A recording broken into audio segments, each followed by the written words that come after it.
like especially in my industry, like you learn real quick. Like some technology, even though it's a different brand, can speak to each other fluently, no problem. It like automatically does that. Yeah. But other technologies can't make that handshake. They can't like figure out how to communicate with one another. So then you have to go in and actually configure different things. I mean, I don't know enough about it. I'd say some stupid shit. Oh, you have to go in and configure code and this and that. And it's like probably not that serious, but at the same time, you have to make adjustments. I mean, you know, it's crazy. Like just from my industry standpoint, like if you're doing just a simple audio setup with one mic, and I'm going into my mixer, and then I'm going into the wall. Well, if I plug into the wall and I go into the mic setting, but the mixer set to line setting, you're gonna have all kinds of feedback and bad sounds. You know what I mean? So yeah, it can be great. Let me see if artificial light. I don't think it makes me any prettier. No, you look beautiful. Thanks, man. You look beautiful, bitch. This is just yeah. They're eventually going to probably close all the beaches here to keep people up on the social distancing thing. Dude, so like I was saying, yeah, I got a job at Secrets, and last Friday I woke up and I had like a little bit of a sore throat. Yeah. And I was just like, personally, I was like, I don't care, I'm 29, I'm healthy, but I was like, I can't be fucking with like I mean, there's thousands of people there on like any given Friday.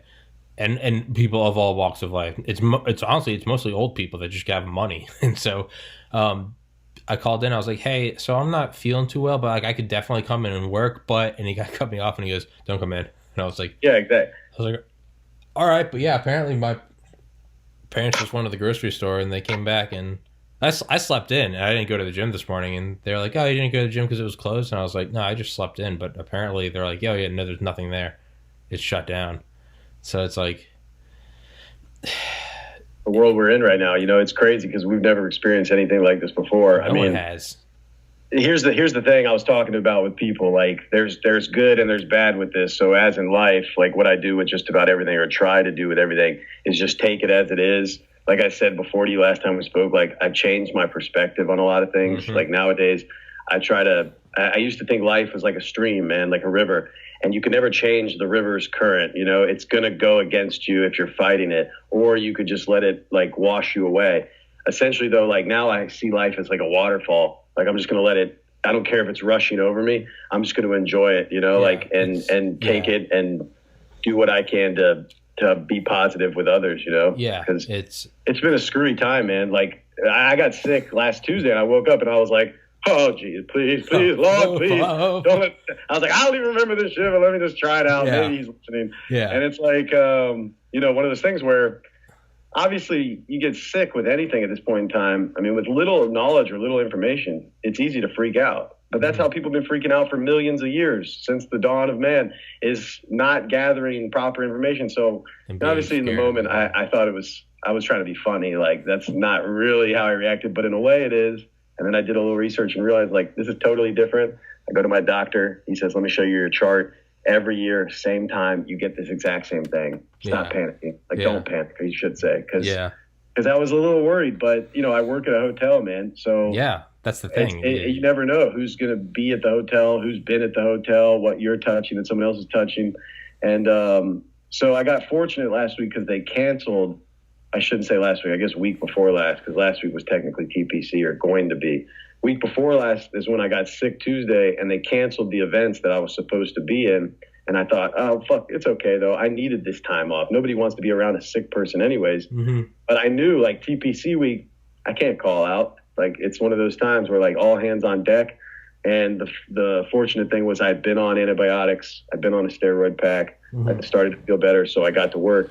And then, you know, we did business as usual.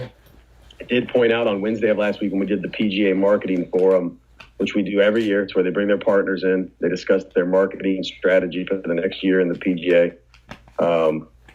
And so I'm kind of losing you a bit. But we did business as usual. But I noticed, like, from last year to this year, there were about 2/3 of the attendees, like, versus where we had a full house. And I kind of knew, I felt something was up. I was like, this is weird. I was like, it's weird for these partners who are guaranteed like a free stay at this beautiful resort, you know, wonderful golf tournament where you get to party for free. Like, everybody's partying, having a good time, and they're not showing up. Yeah. Kind of worries me, you know. And then sure enough, Wednesday evening, that's when they said March Madness would be played behind closed doors, and then they go and say it's canceled. I wasn't worried about this stuff, and I'm still like looking at the numbers, not crazy worried about coronavirus, because it's basically like I'm a video gamer, dude. I felt like Hulk in Endgame. This is what I was made for. It's like I was born for this. Yeah, it's like I was born for this, man. Yeah. Like, what do you think? I got to stay in my house and Dude, stay away from social distancing? That sounds like I've been waiting for this since my late 20s. Dude, up until now, I've just called that depression, but now... Yeah, exactly. Now I'm like, oh, I actually just get to do this now. Like I'm teaching the people the way of Tom. I'm like, let me walk you through this valley of death. It may be unfamiliar to you, but to me, this is just Monday through Sunday.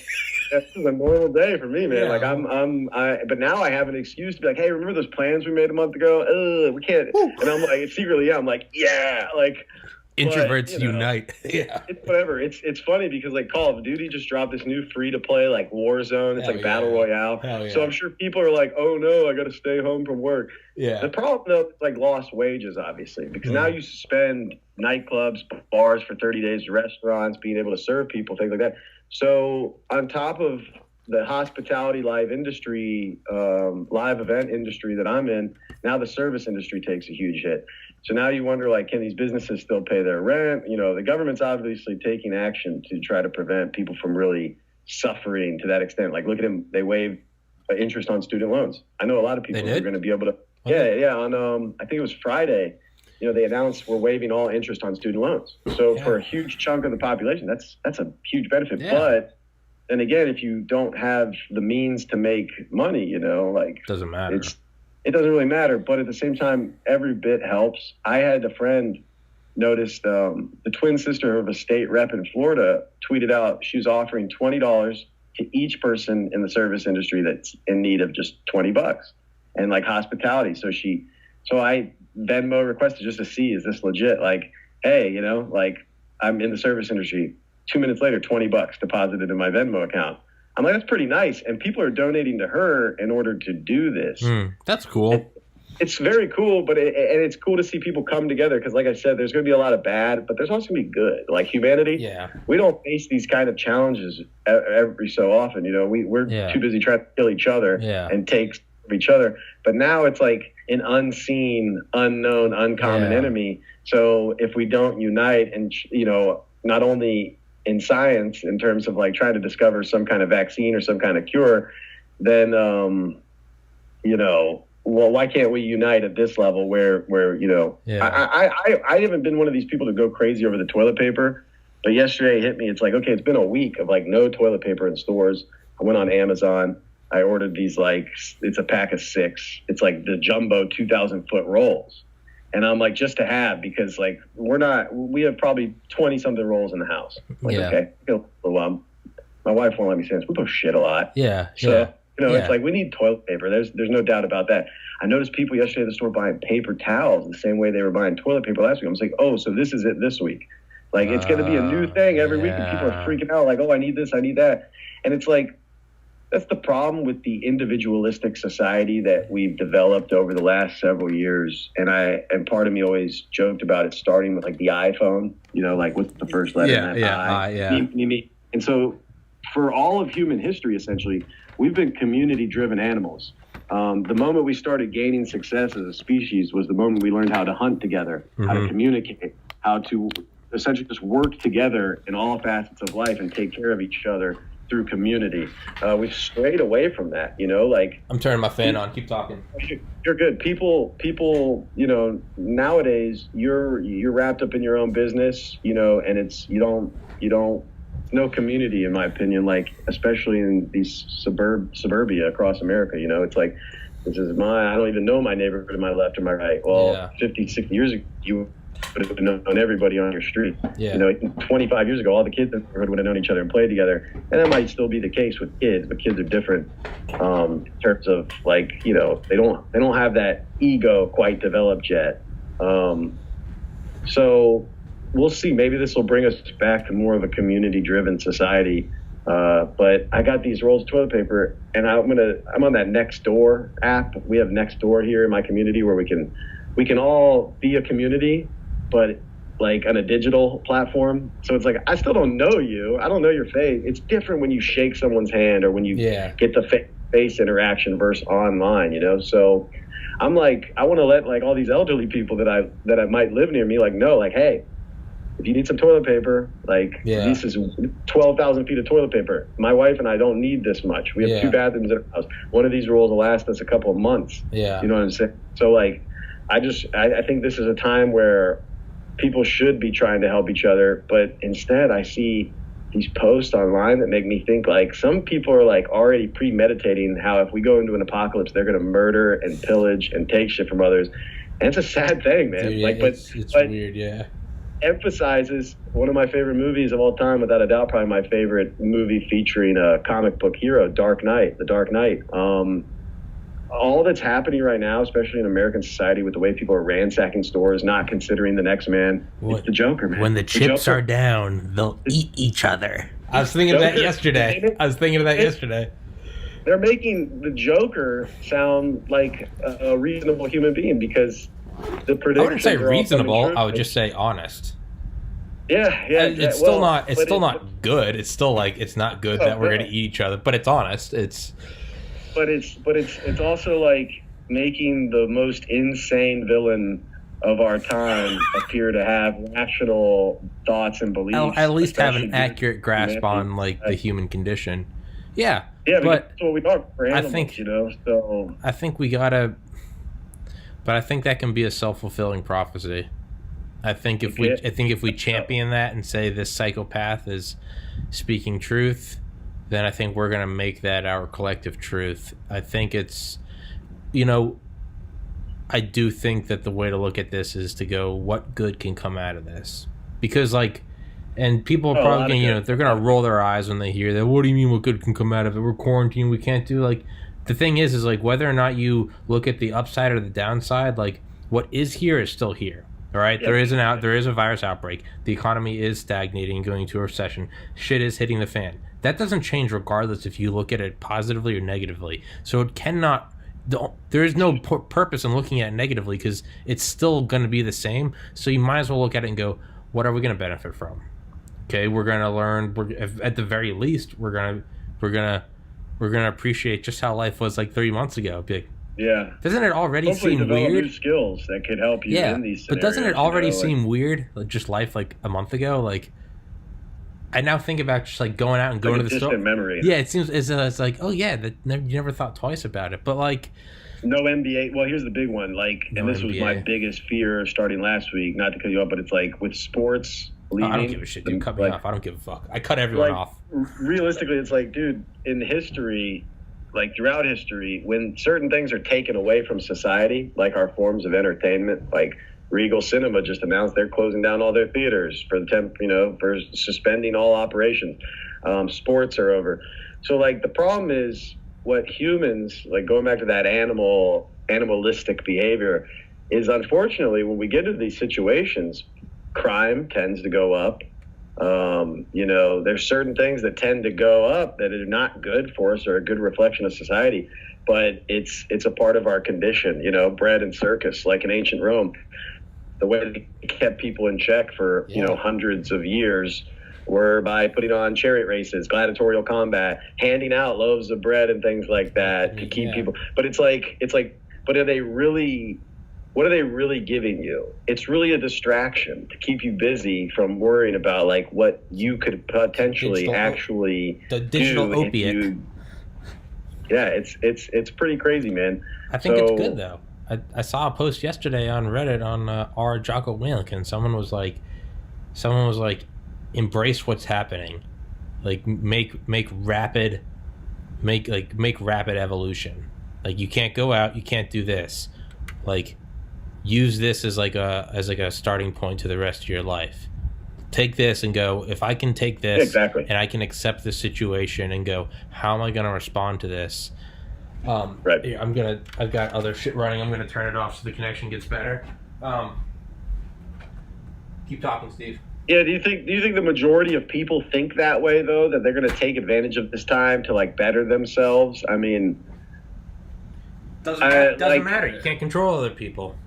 Yeah, my big thing with society is that I've already noticed this, like so many people stepping out to post how bored they are. And I'm like, you know, one of my favorite quotes from Westworld season 1 was Anthony Hopkins. And he says, my father used to tell me only boring people get bored. Yeah. You know, and it's like one of those things where I've said that to people before and they look like I just slapped their mother or something. You know what I mean? And I'm like, look, I might be inferring that you might be a boring person, but at the same time, like that should just be your wake up call. Like there's so many opportunities out here. Open a book, just like learn something new. I mean, I've already got a plan in place for myself. Now, how well I follow that in these early days, who knows? Really, I've started this exercise routine, and I'm only doing like 3/4 of it right now because this foot injury, man, it's still like here and there. Like I woke up today and I had pain and now I have no pain. And I'm like, I don't know if I should be pushing it too hard. But I saw this months ago and I don't watch the anime, but I've heard it's amazing. It's one called One Punch Man. I've heard of that on Reddit. He's like an OP hero who like literally could beat up anybody with one punch. Like, and I wanted to check it out because I heard it's an amazing show. But the One Punch Man challenge, whereas like for months and months and months, I was really just doing push-ups and running when I can. The One Punch Man challenge is 100 push-ups, 100 squats, 100 crunches a day, plus it's supposed to be 10 kilometers. No fucking way I'm running 10 kilometers. It's like 6 miles. I run 10 meters, dude. Fuck that. I'm like, but I'll run a mile a day. I'll eventually work my way up to running a mile a day. So today, I've done the 100 push-ups, I've done the 100 squats, I've done the 100 crunches right when I get up. I'm like, that's my first challenge of the day for myself. Eventually, you know, I mean, I don't know if it's going to last 30 days, 60 days, 90 days, 6 months, because now they're postponing like international events like the Euros 2020, which is a soccer tournament. It was going to be the first time ever held in multiple countries, or not multiple countries, but like more than 2 or 3 countries, I should say, because like I forget where it was in 2016, but like maybe it was 2012, Ukraine and Russia like hosted games or something like that. But this year it was supposed to be in like Paris, Rome, London, Barcelona, Madrid, all these major cities they were going to host it. So now they're saying, no, we're going to postpone it to 2021. So that's probably a good idea, but that starts to get me thinking like, is it that bad that we're going to just say, you know, we can't do 30, 60, 90-day postponos, that we're just going to say a year? Just clear 2020? Yeah, just clear 2020 because it doesn't seem like a terrible idea. Because if you start delaying everything, you're gonna almost like a traffic jam. You're gonna cause rippling delays. You know, you're gonna cause rippling delays for years. If you push every season back 3 months. Oh yeah, now you've got these crossovers on television broadcasting issues. You've got now. Granted, we live in an age where like digital has become a major platform competing, if not like overwhelming, the basic digital cable services that people tended to have forever, you know, for the last, ever since we went digital. What was it, like 10 years ago? You know, you couldn't really just go from the wall into your TV anymore. You had to have some kind of digital box or server to kind of carry all that information for you. You know, you still plug that into the wall, sure, or just into your you know, your router, modem, whatever it is. So now so something like ESPN Plus could be huge when all these sports come back, because like, let's put it this way, NBA is not going to air their typical Sunday lineup of games or Saturday lineup of games if college football and NFL are on those days. Yeah. Which is not something we typically have to worry about, because for the early parts of the NBA season from October to January, they'll do Sunday games here and there and stuff, but only like 1 or 2. Once NFL ends, they're going full-fledged like 5, 6, 7 broadcasted games every Saturday, Sunday. Now you've got the people, the mega billionaires on this ownership block competing against the mega billionaires on this ownership block, and how long are they going to let that happen? Because now I'm hearing NBA, if it is able to come back in June, we'll just pick up where it left. But that would mean NBA playoffs would be going on in August and September. Now you're competing with the NFL, college football. You're going to cause all kinds of issues. What if all the seasons just? What if they're just permanently stacked? What if they're just permanently shifted now? We just have the World Series over Christmas. We have the only one that I think that it would work Super Bowl in May. The only one that I think that I think it'd all be cool, man. Fuck it, switch it up. MLS.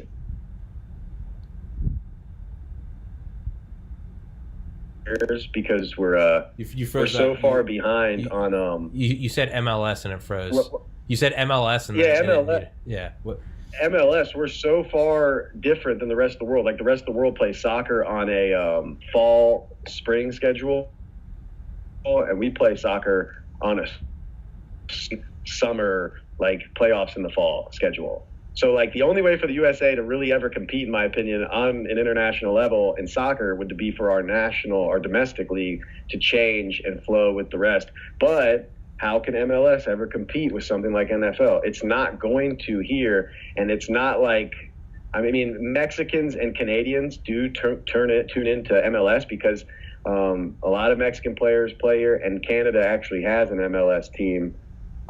Actually, they have two, Toronto and Montreal. So, you know, we do get viewers from them, but let's put it this way. If NHL is on and MLS is on, I don't think Canadians are turning into MLS. Sure, they're just like any country. Like England, for example, people always think soccer is the king of England, right? Mm-hmm. Sure, it is, without a doubt. But I've met a lot of English people who hate soccer. They'd rather watch rugby. They'd rather watch boxing. And if they could, which they only have, you know, limited viewing opportunities in terms of live events, they'd rather watch NFL. It is the dominant sport. Because NFL is the best.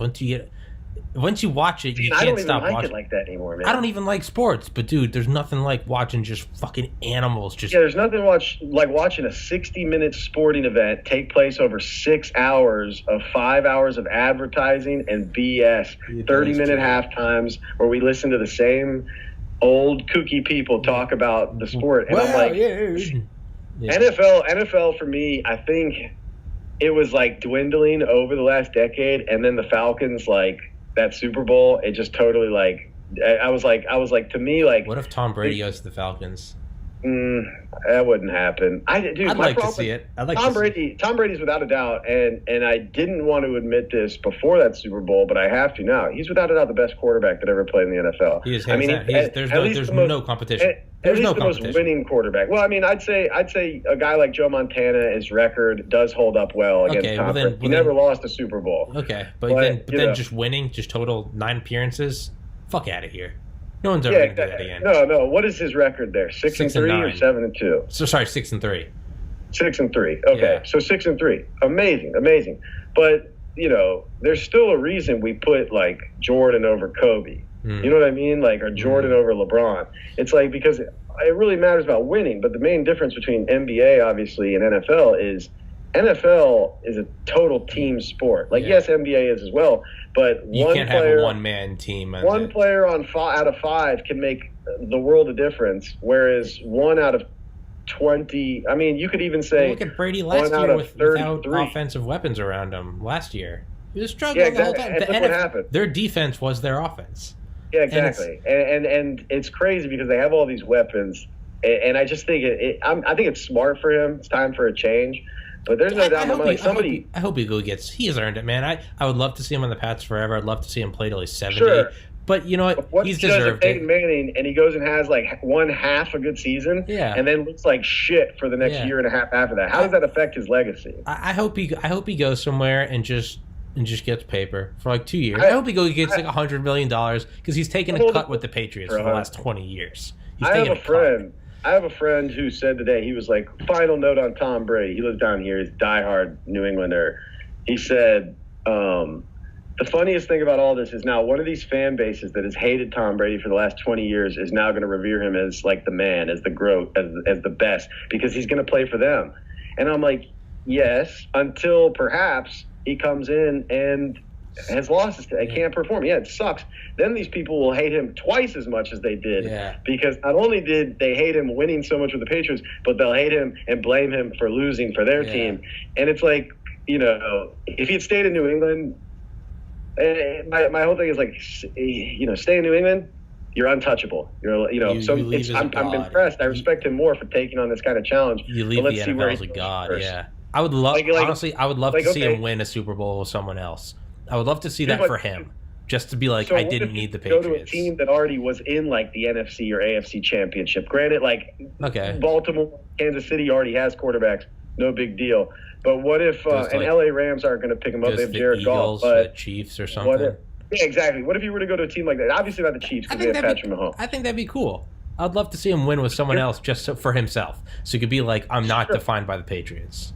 But let's not pretend, unless he goes to a team that really, like, because let's face it, Peyton Manning went to the Broncos. The Broncos were already stacked. Yeah. But, like, that's not much of a challenge. Yeah. Like, is he doing it to get paper? Is he doing it for a new challenge? Because here's the thing. Remember a soccer guy. Cristiano Ronaldo played for Manchester United, and then he got called by Real Madrid back in 08, 09, when he was, like, probably one of the top 4 players in the world. He goes to Real Madrid, and that's what a lot of players do because Real Madrid's one of those teams, like, if they come calling, you go. You go. Galacticos. They're one of the best clubs of all time. You go. It doesn't matter. It's like the Yankees for a lot of guys. You know what I mean? In terms of baseball. It's like, go play for them. Go do it. You have to. It's an experience within itself, and the club is legendary. Yeah. So Cristiano Ronaldo, though, Real Madrid wins Champions League, big international European, club competition. He says, I'm looking for a new challenge. I'm going to find a new club. I'm leaving Real Madrid. Everybody says, oh, shit, where's he going? Is he going back to Manchester United because they've been suffering and struggling and not been able to perform? Or where is he going to go? So this guy ends up going to Juventus, which had won league like 9 of the last 10 years. So everybody's like, dude, I thought you wanted to challenge yourself. What kind of challenge is that to go to the best team in another country? You're not challenging yourself. You're just taking a huge check, and you're joining another juggernaut of a team. Now, if he had gone to a team that was like struggling, I'd be like, oh my God, like not only would I never have expected that, but he would have earned so much respect. Not that he gives a fuck about our respect, but he's one of those guys who's like a workhorse who literally, like I've heard stories about Cristiano Ronaldo, and this is why I would make the argument that even right now, he might be, people say LeBron, and I'm like, yeah, LeBron. That's you can't argue against him either. But Cristiano Ronaldo might be the best professional athlete in the world that's not doing like decathlons. You know what I'm saying? Like or marathons, things like that. Because realistically, this guy, I've heard stories where this guy, like they'll do their 3-hour training session, and then after the training, he'll ask other players, hey, you want to come to my house? And they'll think you want to hang out. But really, he's bringing them to a house so he can run 10 miles in his swimming pool that's one of those, like, got a treadmill in it. You know what I mean? Like, he's just a workhorse. He's nonstop.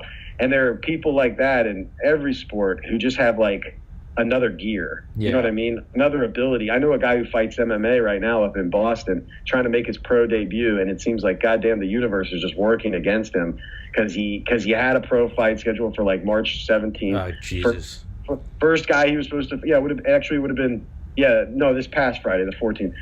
First guy he was supposed to fight drops out. Second guy he's supposed to fight drops out. I think the third guy dropped out, and then they rescheduled for April, and now that's probably going to get canceled. I mean, this fucking guy, though, is like next level workhorse. Like, you work out with him for like 2 hours, like hit the weights, run on the treadmill, do all that stuff, and then he's like, okay, you ready to go spar?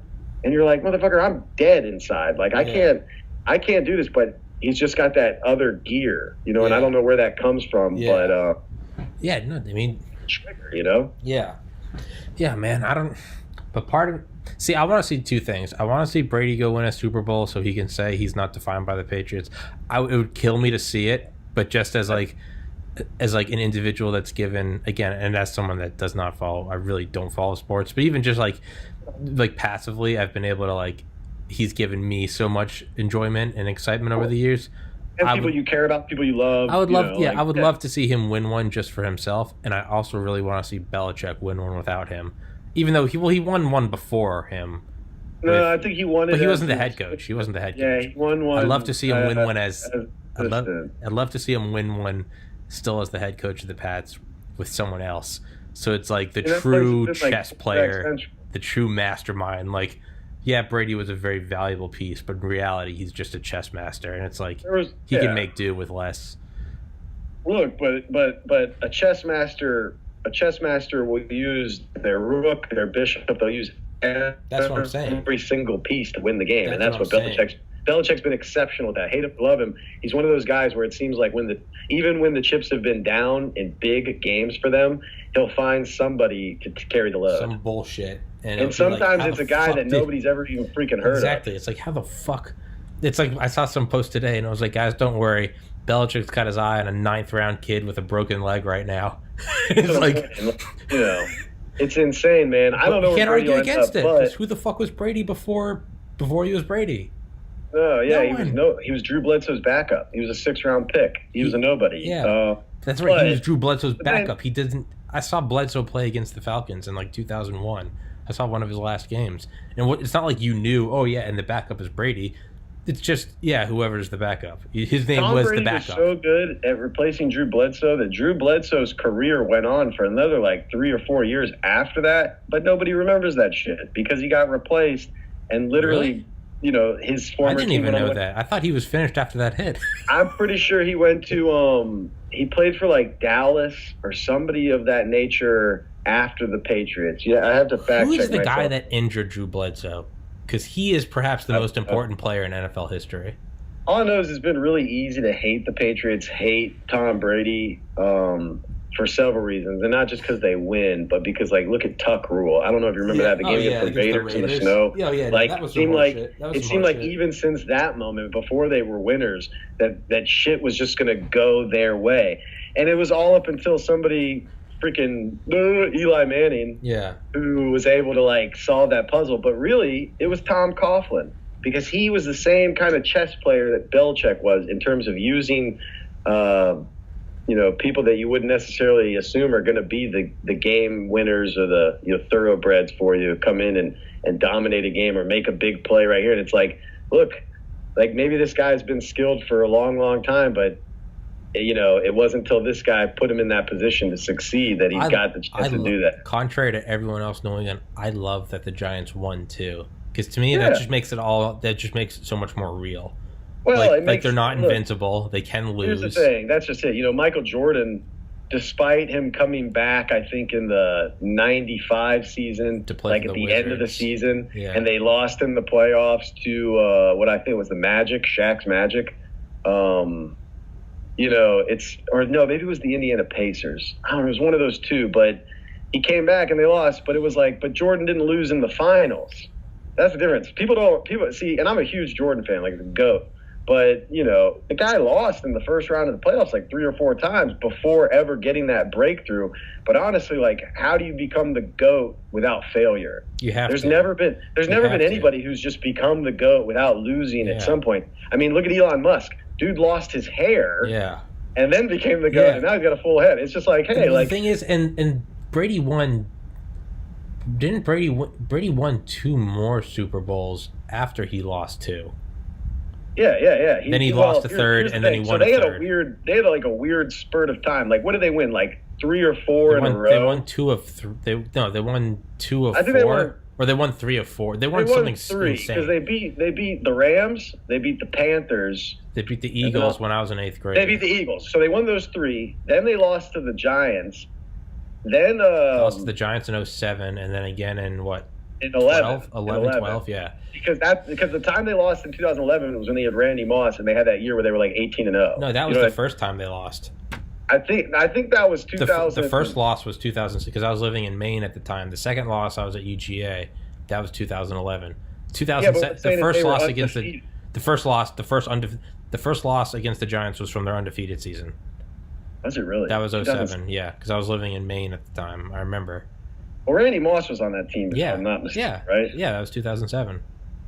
I didn't realize he was on the Patriots by 2007. Yeah. At 2007 to 2010. So they, let me see, 2007 NFL season. Yeah, the New York Giants over them. That was the craziest one, man, because that was when he made that helmet catch. Yeah. But that's the thing. It's like you can't be a New England fan and get to enjoy the Red Sox coming back from 3 down. You can't enjoy that and then at the same time also get to have your cake and eat it too. We came back against the Evil Empire and then we got destroyed as the Evil Empire. We went undefeated and then lost. It's both sides of the coin. You get to be the Evil Empire and you get to win against the Evil Empire. You can't have one without the other. And we also got it to have a definitely sick makes comeback. you more relatable. Yeah, we got Whereas to, like Jordan in those Bulls, like 6 titles, never lost the finals. Dream team. It's almost like stuff of like make believe. The mythical. Like, yeah, it's like a myth, right? So to get to that like mythic status, you can't lose. Yeah, you can't lose. But it's and that's almost the argument not people would make for Joe Montana. Yeah, like but it's in almost terms of not as against fun. Brady. It's almost not as fun. I think it's more impressive if you get to that dynasty Well, level, who doesn't love it? then lose and then win again. If you can lose and then win again, to me, if you just lose and retire, then it shows that you weren't mythical. If you lose and then like Brady lost and then came back and still won 2 more, now it's like, okay, you can get punched in the face and still stand back up. That's a different kind of tough. It's like Rocky. Yeah, but it's not how hard you hit. It's about how hard you get back up after you've been hit. With the Jordan myth, because Jordan literally had his like father murdered. Oh yeah, no, I mean, and then came back and still won. He is mythical. What I mean? It's like, yeah.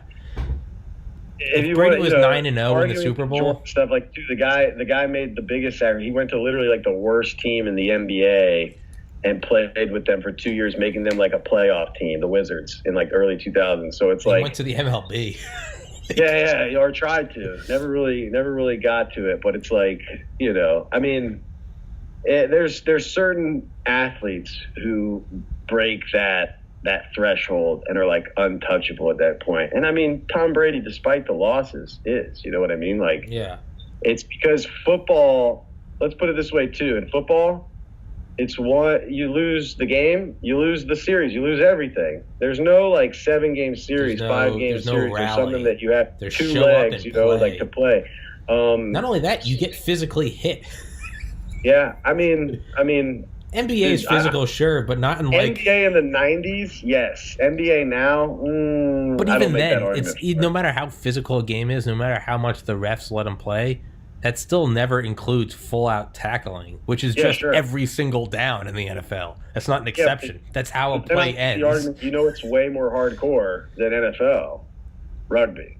No pads. And those dudes literally get their teeth knocked out and still play. You know what I mean? Like, whereas, like, and even hockey with pads, to me, I argue is like, that's way more brutal. Yeah, you're playing and way more tough. You're playing and less defense. The NFL, the reason I fell out of love with it completely is you've basically got thanks to social media and everything else, you've got like so many more massive egos in the league. And I mean, obviously the rules have changed so drastically, probably for the better for their health, sure, but for a game that's inherently brutal, as you keep reminding me, like it's so brutal, like without a doubt. But I just miss the old NFL, man. I miss the late 90s, early 2000s when I fell in love with it. And it was like brutality was at an all-time high, and NFL blitz was the game because it wasn't that far-fetched, even though people had like their heads ripped off in the game. And you're like, but this is what I like. This is what I like. You could you could literally hit people, and you could tackle them and be in the air for 10 yards. The only reason MLB slugfest. Exactly. The only reason NFL will remain king for another, several years is because of the money and popularity. But as we see now with the way people are raising their kids, I mean, I've spoken to several parents who are like, my child will never play football. Yeah. You know what I mean? Whereas like when we were kids in middle school, my mom felt that way, but everybody else was playing it. Yeah. So you can play it, I guess. It took me 2.5 years of playing football, and I'll never forget this. Like, there was a guy at Pius. I know your brother will remember him. His name was Bobby Bray. Yeah. I mean, when we were in like 9th grade, this dude was already 6 foot or 6'1", probably like 220, or 215. He was a big kid, 200 pounds, maybe not 220. I'm exaggerating a bit, but maybe like 200 pounds, big kid. I mean, I'm 147 at this point, 5'7.5", 5'8", 147. It's a 50-pound difference. We both went for a tackle, and the player we were going for a tackle kind of like tripped, stumbled forward, and fell. So he and I, as we're coming from both sides, boom, collide right in the head. And I'll never forget, like, getting up and being like, oh, my God, like, what the fuck just happened to me? Like, I've never felt this way. Probably my first ever real concussion. Jesus. And I'll just never forget coaches being like, get back in there, Cherry. What are you doing standing around? You know what I mean? And just being like... And this was after I started smoking weed. So a lot of people instantly, the moment I was like, like spring train. We did spring practices, and then summer workouts and stuff started. And I'm like, like I know it'll pay off, like hard work. You work out, you do all this stuff, you gain all this muscle, you build up. But right now, like after hitting my head like that, it like hit me like, and I was lazy as fuck, but I was still like, I think I'd rather just quit this shit and smoke weed. That's why I never played, man. I was like, this isn't worth it to me. But everybody instantly, was like, Ricky Williams, you pothead, you don't want to play football anymore, this and that. And I'm like, okay, I'm like, there's part of the reason I left Pies is because I stopped playing football, now all these people who were my friends were like treating me like a piece of shit. You know what I mean? That's and it was like, never started. From my perspective, it was like, I'm not getting another injury like this. Well, the way I looked at it was like, I'm not going pro. That's how I looked at it. I was I'm 5'8". At the time, I was like, I'm 5'8". I was buff, but I was like, I can put in all this hustle. I'm not going pro. So to me, I'm like, and I don't even like the sport. So I'm like, I looked at it as like, why the fuck would I go stand on a field behind the high school in 110-degree weather? I was just like, I'd rather go for the gym for a half hour and then go. I played football when I was in 8th grade, and I wanted to get chicks. Yeah. And then it hit me like, I can get chicks without this. Like, there's a whole bunch of girls who don't even care about football. Yeah. So a big chunk of me just fell out of love with it. I was like, sports are stupid to me now too. It's just a big distraction, big waste of time. Of course, like I've had a love-hate with sports since about then. But realistically, like I saw football as this thing, like, and I'm like, it's not, the risk isn't worth the reward. But you'll hear NFL guys say like, if I could play in the NFL for one more season and it was going to cost me 10 years of my life, I'd do it in a heartbeat. And you're like, because it's like, wow, like because of the rush, because people they're not addicted to like, I don't think they're addicted to the money or they're addicted to the lifestyle, but it's like be a warrior. You're out in the Coliseum. Like, right? You've got this arena, this you're in the fucking Coliseum, cheering your name. Who wouldn't get addicted to that, you get man? Your teammates, and you're all like, you're gonna go fuck them. You're gonna go fuck up the other team. Like protect your human teammates. Animals, man. Like it's like you want to be a warrior, but on top of that, we love admiration. We love feeling needed. And I mean, dude, and I get it. Wanted. I get it, man. I like, shit. I mean, I get it, dude. Like, I'd go rather just be a champion and like die early from like CTE or something. But like, you get to live more in 1 year than most people ever will. It's like I get it. I get the draw. It's like, fuck it. Go out as a champion. Go out as a warrior. Yeah. Think of this though. Like, think of this. So it's like what you just said reminded me like pagan Vikings, like Viking warriors. Like, if you didn't die with a weapon in your hand on the battlefield, you Valhalla, they're like the place to go after you die if you're worthy. It's not about being good or bad. It's just about being worthy. If you died with no blood on your weapon, you're probably not getting into Valhalla. Yeah. So it's like, it's like that warrior's way. Yeah. And you didn't even have to be a good warrior. You just had to give it your best. You just have to do, you could be fight. You could be an idiot. You could be an idiot with bad eyesight and a limp. But if you went out fucking screaming and swinging, you're going to Valhalla. It's like so.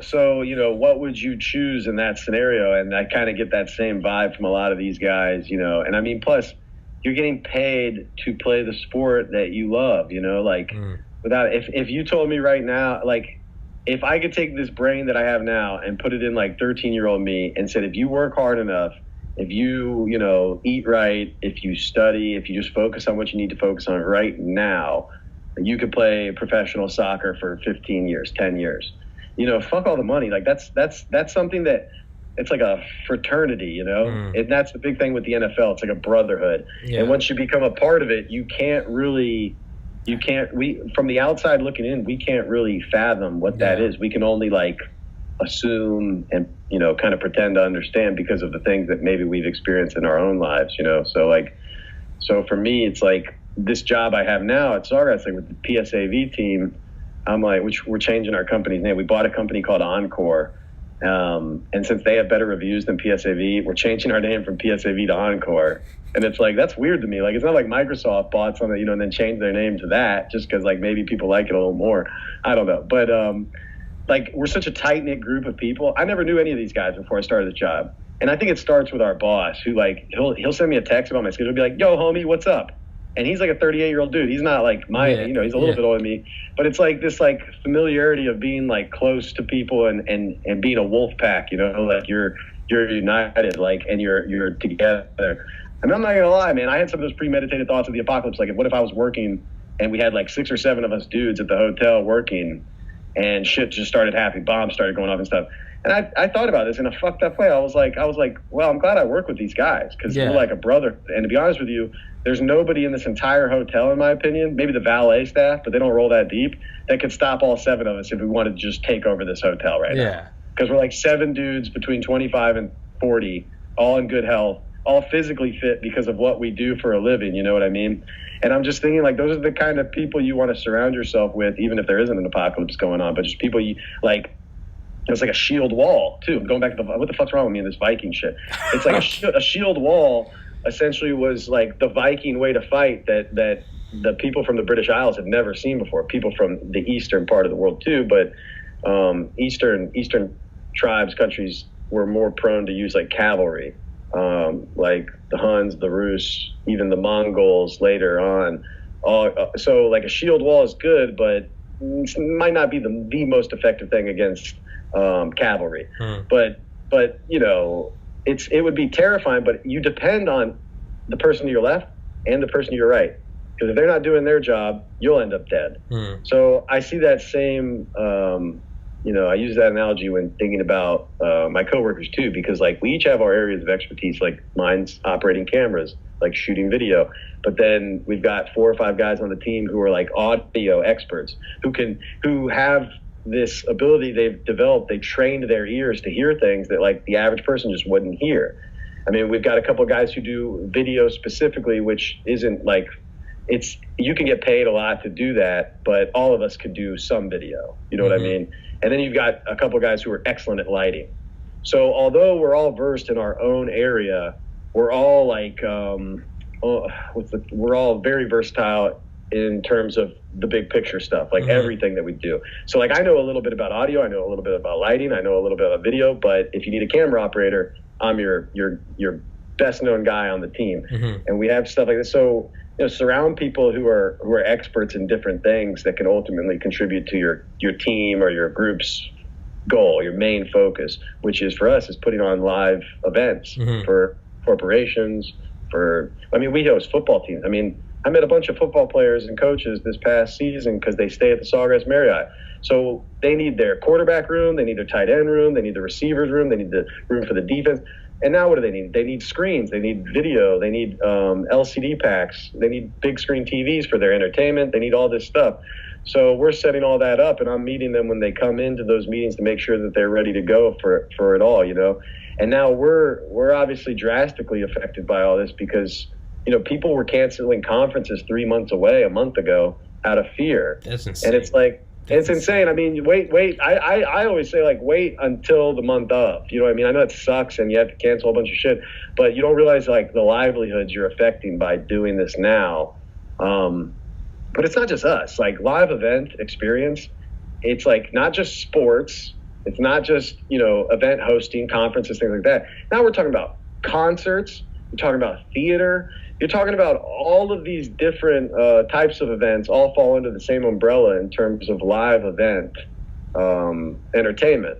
So all of these people affected, you know, and it's nice to see people getting help, especially like the way the pro athletes are helping. Like I know Zion Williamson and Giannis from the Bucks, you know, one's in New Orleans, one's in Milwaukee, but they're like paying 1 month wages to all the arena workers. Oh, really? It's like, isn't this a fucked up time though? We're like, because let's face it, the totem pole, it's like owners and then like the GM of the league or whatever, or the, you know, whoever's, you know, running the operation, the showrunner, so to speak. And then the actual employees, the players and coaches and stuff like that. But now, so this tier of people in this totem pole are the ones stepping up to pay. Mark Cuban is the only owner I've personally heard of, like taking his own personal money and saying, I'm going to make sure that these people who work at my arena have their wages for the next month, which is huge. Because like it goes back to what I said about our society and like how we view community. And so if the people who have more than enough in times like these are willing to extend a hand and help those with little or no opportunities to, for their finances in this time, well, then that's how we develop stronger bonds from the lowest income folks to the highest income folks, and we bridge this gap. It's not about redistributing wealth or anything. I know I'm all over the place. It's not about redistributing the wealth, but it's about helping your fellow man when they're in need. Mm-hmm. Because if the guy who climbs to the top tells you they got there without somebody in their life extending a hand to them, I think they're full of shit for the most part. Yeah. Like rarely is somebody entirely self-made. Yeah. You know what I'm saying? Like, you had either a parent or a mentor or a teacher or a friend or a colleague or a coworker, whatever, at some point give you something. It could have just been a friendly hello, hey, how are you? Yeah. It could boost your spirits. You know what I mean? Like, I've tried to do that. I'm posting these ridiculous videos and photos of myself on Instagram and Snapchat and Facebook and places like that in my story every day for the foreseeable future, just saying like yesterday I posted one that was like day 1 of quarantine and chill, and I put this Lady Gaga song on that I'm just fucking addicted to. I never listened to her music before, really, but this song, Stupid Love, plug to Lady Gaga, whatever. Her fucking song, I was listening to it in this rental that I have right now, another story, but I heard it and I'm like, oh my God. Like, this song, I joked with my wife, like total joke, and she was worried I wasn't joking, but I was like, I've never wanted to be a tranny more than in my life. And right now, listening to Lady Gaga while I'm cruising down the street, like, can you imagine my hair flowing? Like, obviously, it's a fucking joke. I'm not trying to, like, insult Lady Gaga or transvestite. But it was like, my whole goal with posting this stuff in my story is make somebody laugh, make somebody smile, make them feel good for even just a minute. Because in these times right now, I mean, I do that like every day of my life. I'll make fun of myself to just bring a smile to somebody else's face, even though at certain times I'm like, why the fuck am I making fun of myself like that? Yeah. But at the same time, it's like worth it to me. Same reason I became a teacher, man. Just help people in any way you can. I'm not a very smart guy. I don't have a lot of skills that I can't build you a bookshelf. I'm not a carpenter. I can't like come and I fix my sink, but I can't come to your house. You don't want me to come to your house trying to fix your sink and shit. I don't have these types of skills that like translate to everyday life. But what I can do is use the one gift that I know I have, which is like my sense of humor. So like yesterday is me dancing because HelloFresh still delivered our food for the week. So I'm like, I still got food, and people responded well. I mean, I only got like 8 or 9 people actually reached out to me to be like, oh, dude, that's hilarious. Yeah. Like, I needed this, but it's like every day. So today I posted a picture of me looking out the window into my pond in the backyard, and I had a quote bubble over my head that said, do you think ducks can get coronavirus? You know what I mean? Like, yeah. I'm just fucking around, dude. Like, tomorrow, who knows what the hell it'll be. I want to, like, take pictures of myself in the backyard, like, from those screenshots from Narcos, where Pablo Escobar is looking all sad. And people are always like, when Game of Thrones gets pushed back for 2 years, and you're, like, waiting for like, March Madness. Hands in your pockets. Like, and so, going back to what I said earlier, when the billionaires started canceling shit, man, when they're willing to lose billions of dollars, that was the moment that I crossed the threshold from being like joking about this whole thing, like making like this is media pushing this fucking shit. Like, it's funny how they didn't flip out over H1N1 when Obama was in office. And I don't even hate Obama like that, but it's so clear to me how much the media hates Trump. And the funniest thing is when they lie about their own bias, when they try to tell you like, no, I'm a journalist, I don't, and it's like, dude, when Trump was getting elected, I heard you talking so much shit. Yeah. Like, don't act like you like him more now. Yeah. My problem is, like I've been saying, like, you take the good and the bad and you can acknowledge it, but that doesn't mean it needs to like change your entire worldview of whatever it is that's good or bad, because just like in everyday life, it's ebbs and flows, man. It's ups and downs. So somebody like Trump, he says a lot of shit that I'm like, this motherfucker needs to shut the fuck up. Somebody needs to take his Twitter away, take his cell phone away, and get him off Twitter. But at the same time, I can't stand it when people just want to talk shit. And I'm like, look, I don't care if you respect the person, but the office of President of the United States of America, you need to have a little respect for it, despite that person not having a lot of, respect for certain things. Like, I don't care what it is. You know what I mean? So when they'll try to drag them down and say, oh, did you hear, did this, did that, and they only talk about the bad things, that's when I'll step in and be like, oh, but did you hear about the 9/11 first responders bill? And of course they say no. Yeah. And I'm like, well, he executive ordered that shit, got it fast tracked, so that guess what? That fund for 9/11 first responders and for all their medical treatment, that doesn't run out till 2072. Jesus. None of them will be alive then still, so it won't really matter that it ends in 2072. But Trump fast tracked that so that they wouldn't have to worry about their medical bills and things like that and their treatments. To think like, you know, how I'm never going to be able to retire. I'm never going to be able to do this because I have to pay for all these bills for this treatment that I need for this that happened to me 20 years ago. But I mentioned that to a lot of these people, and they don't want to bring it up. I will literally do that, play devil's advocate, though, with anybody. It could be somebody I despise. It could be Putin. But I'd be like, yo, but did you see, like, Putin did this? You know, the funniest thing is just, like, you could find something to hate about everything in this life if you really try hard enough. Mm-hmm. But if, like I said, you just let things happen. Like, for me, this works. I'm not saying it works for everybody. Just let things happen. Analyze it from almost like an outer body point of view. Like, don't analyze it from the emotional side of yourself, because it's easy for us to get wrapped up in that. Try to have some perspective outside of it, because just as with the truth, you know, it's always three sides to every story.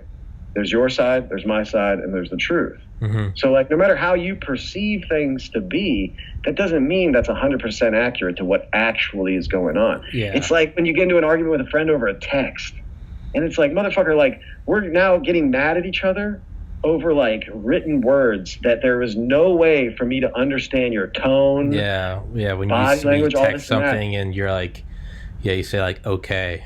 And it's like, are you mad at me? You're like, what? No, I was just saying okay. Like, I was going I was stepping into the shower. I had one hand, so I just said okay. Like, it's a weird. I'm fine, you know, or I'm driving, so I didn't know how to respond, or whatever. But people can take that shit and blow it out of proportion. Yeah.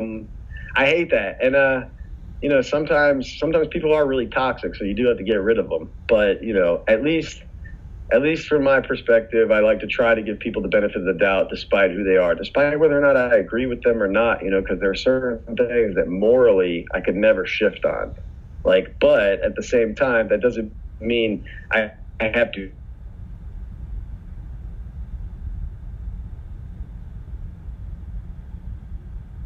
You back? Because I stopped. I stopped. That's right. Because like, realistically, it's like, what do I have to gain from stopping myself from listening to opposing points of view? You know what I mean? That's one thing I always try to think of. I'm like, no matter how much like this doesn't jive with like what I believe in or what I hold to be the truth, I'm like, you know, it says something about my own intelligence and maturity if I can't even listen to it. I always try to look at that as myself. I'm like, hey, asshole, like, I don't give a shit if you think that candidate A is completely incorrect. Like, how unsure are you of your own beliefs if you can't even passively listen, not even have a discussion with, but like passively listen to a podcast or a news interview with? Like, how, it's like, it's crazy, man. And crazy. The thing is like, I'm guilty of that more than anyone. And but then people have developed this amazing skill also, though, of selective listening, where like you could be talking to them, I could be talking to you, looking you in the eye, and it's just like what they say, you know, in one ear, out the other. They're not even giving it the time of the day. And you know, I think we're all guilty of that at times. I'll literally, my mom's like super hardcore conservative, so like the last like 20 years have been crazy, because like for me, I fell into that as well for a little while, just from being around her. I feel like I just was like hardcore conservative, hardcore.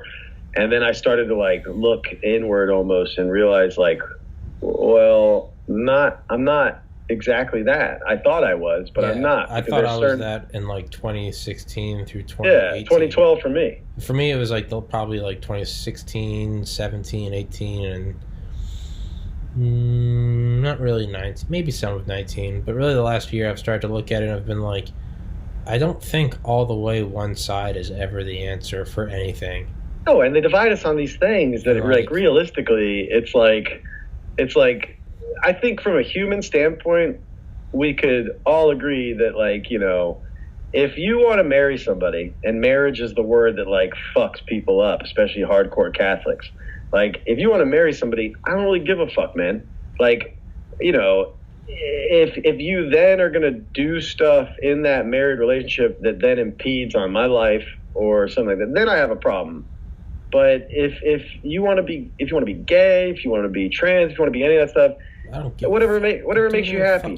But then we start getting into the touchy subject of like bathroom use and things like that. Yeah. And you're like, but look, motherfucker, like I respect your feelings and I respect who you feel you are. But if I have a little girl and you're a 6'4" and you have a 9-inch dick, man, you're not why do you have to use the women's room? Yeah, to me that transcends all like social acceptance and feelings. To me, that's like if I have a little daughter and fucking big old, Bob from down south is 6'4", it's Tina now. It's not Bob, it's Tina. But now he's Tina. Tina, I don't give a fuck. Yeah, you're not gonna use the stall. I don't care if you're twice my size. I will kill you before you go into the bathroom. That's terrible. Take your dick out in the same room as my daughter. You see that GameStop or video? If you are Tina, then I am now Tina as well, and I'm going in there with you. Yeah, exactly. Like, and now no one's happy. Like, Joe Rogan endorsed Bernie Sanders. Uh-huh. But this is why the Democrats in particular are like self-imploding. Joe Rogan's a huge figure in like just mainstream entertainment, from sports to podcasting. He's probably one of the best well-known podcasters in the world. Hands down, the biggest. Yeah, if not the biggest, right? No, he is numerically, he is quantitatively the biggest. Yeah, it makes sense, right? Yeah. There's no arguing the statistics, the numbers, right? He has a bigger audience Bernie than Sanders. Yeah. But now you've got all these Bernie Sanders supporters who want to pull out of supporting him because, and this is where the implosion comes, because Rogan doesn't agree with trans athletes competing against who they think they should. You know what I mean? It's like that Fallon Fox, that women MMA fighter, who's nearly killing women in MMA because she used to be a fucking man. She had how many years of testosterone flowing through her fucking body before she decided to be a woman? Yeah. And I hesitantly call her a she to begin with, but for whatever. It's crazy to me. But now they don't want to support him. He also doesn't support injecting kids under the age of 18 with any kind of like gender treatment in terms of like hormone. I can't remember what it's fucking like, hormone replacement. Therapy, whatever, or treatment where it's like they're giving you estrogen or testosterone based on who you think you should be. Well, and realistically, it's like, so you're mad at this guy because his opinion varies from you, even though he's literally one of the only supporters you would need in order to potentially actually make a push for... Yeah, that's some stupidity squared. The fact that you would turn down a Rogan endorsement... Well, that's the most two things he disagrees with. That's the most valuable, And the thing is and the things that you guys are disagreeing on are not even vital parts of like Bernie's platform. No, it's like the things you truly are passionate about, like whatever, and I'm not agreeing or disagreeing with them. Just like take his platforms, whatever, medicine, this, immigration, that, taxes, whatever those are, A, B, and C. The fact that you're turning down an endorsement because he disagrees with you on something that is inarguably superficial. Here's the funniest thing to me about all this shit, dude. To me, that says that you don't really care about those platforms and you care more about homogeneity in your party. The fact that you'd be willing to turn down a Rogan platform that could successfully launch your argument for medicine this or healthcare that, but you're turning it down because he disagrees on who should use the same bathroom. To me, that says that you don't really truly care about those platforms. You just want control. Exactly. It's 1984, man. It's like just total control. And here's the other thing. Like, fuck. I had one going, and it's just fucked, man. It's just the whole thing. Oh yeah, here you go. You've got people. I don't even want to call her out because she'll never watch this shit. But my mom, she's like still wanting to go to church. And I'm like, have you not heard of the social distancing? And she's like, oh, blah, blah. But you've got like, and she's not even a religious zealot, but I'm sure you have a lot of religious zealots out there who are still going to church, still going to their services and say like, well, God will take care of me. I don't need to listen to science here. And it's like, okay. What about or is it more? Who knocks on doors? Jehovah's Witnesses. So that's like a legitimate like health concern now. So here's the thing. Here's the next thing. So they don't want to listen to science about this. They want to keep going to church because they love their religion. They love their God. They love being together, whatever it is. And then the other people, the other side of this, the people who hate them and they disagree with this and that, they accept the science behind the coronavirus stuff, but they refuse the science behind the transgender stuff. You know what I'm saying? Like, it's crazy how selective we are and what kind of science we're going to believe in. How full of bullshit we all are. Dude, it's how full of horse shit all of us are. It's so fucked. Like, and the problem is, you get into coronavirus, this, the great equalizer. We're literally we're in the age in which, like, the world is as flat as it's ever been in terms of advantages. Like, because everybody almost on the entire planet has access to the internet in one way or another. Everybody, I mean, you got people in small, secluded villages in Africa who can get on go to a village like internet cafe and get on Facebook. They have smartphones. They have all this shit. We have access to more information, more learning than we ever have in the history of humankind. And yet it feels like sometimes, or most of the time, we're living in an age of misinformation where opinions weigh more than facts. And I know I have so many friends that hate the fuck out of this guy. But Ben Shapiro, facts don't care about your feelings. Like, it doesn't fucking matter how you feel about something or this and that. Like, you can't argue facts or science. I had a friend the other day, though, because I like to listen to other people's arguments. And this guy has a degree in biology. He was explaining to me how sometimes, in science, in nature, you'll have an animal born where it's got like an extra chromosome or this or that, or it's a male, but scientifically even it would be classified as a female. There is and there are cases, but we've gotten to the point where, like, and this is what I argued back to him. I was like, you make a great point. But that has nothing to do with these parents who are almost forcing this shit on their kids and then getting them this treatment. Like, here's my thing with and Dwayne Wade, excellent basketball player, don't get me wrong. But you're going to try to argue me that your son knew at 3 years old that he was actually a girl? Your son at 3 years old probably didn't even know how to wipe his own fucking ass. Yeah. But you weren't telling me that he knew his own gender. And it's like, okay, it's just a feeling. It's like, yeah, but so wait until they're 18 to 25 to allow them to make these decisions, because their brain's not developed at 3 years old. As a matter of fact, it's a little mush ball. So, I mean, you can't rent a car until you're 25. You can't buy a gun you can't buy a sidearm until you're 21. Now you can't buy a sign firearm off until 18. Getting estrogen pumped into your body. You have to have parental approval to join the military at 17 instead of 18. Tattoos, everything else, man. License, fucking everything, dude. Travel on your own. But does that mean it's okay if I, as a parent, took my daughter to a tattoo parlor when she was 7 and said, "Oh, she really loves unicorns. Can we get a unicorn tattoo on her face? Can we get a Post Malone, like, always? She really wants it." No, they'd smack you. Feels like she's a unicorn. Can we get a horn just planted in her forehead? Yeah. Like, she said she feels. Well, guess what, motherfucker? At 4 years old, I wanted to be a transformer. Yeah. That doesn't mean I cut off my arms and fucking legs and give me robot shit. No, motherfucker. Like, just let me grow and figure it out for yourself. Because people change. We change. Man, I know people who, like, I'm one of these people. I go to a restaurant with a plan to order some fucking food, and then I get there, and guess what? I changed my fucking mind. Now I want this pasta instead of this burger. Exactly. Because our minds are changing. So that happens with me going into the kitchen. Kitchen, I'm like, I'm having eggs. 4 steps later, I'm like, I'm having cereal. Yeah. I thought I wanted a bagel. I told myself last night, when I wake up tomorrow, I'm going to have a bagel because I really want a bagel. Look at today. Yesterday. Yo, can we push it at 2 p.m.? Yeah, Tommy, that's awesome. I wake up today. I couldn't sleep well. If you can't tell, I've got a terrible earache. I hope that's what's up with that? Do you get those often? No. Hope it's not coronavirus. But oh well. Whatever. I've had a good time. But then I woke up today, couldn't sleep well, so I was like, fuck it. I was like, yo, let's do noon. And you were like, sure. Then you were like, let's do 12:15. And I was like, still laying in bed, and I was like, I'm kind of hungry. I went downstairs, got some food. I was like, let's do 1. And I was just like, but even like, each time we were so sure, we're like, yeah, we're gonna do it then. And then it was just like we just waltzed in at like 1:15. We're like, fuck it, let's go. But it goes back to the point, like, people being unwilling to compromise or change their minds. I mean, if somebody has the same mindset at 40 that they did at 20, then I'll show you somebody who hasn't learned shit.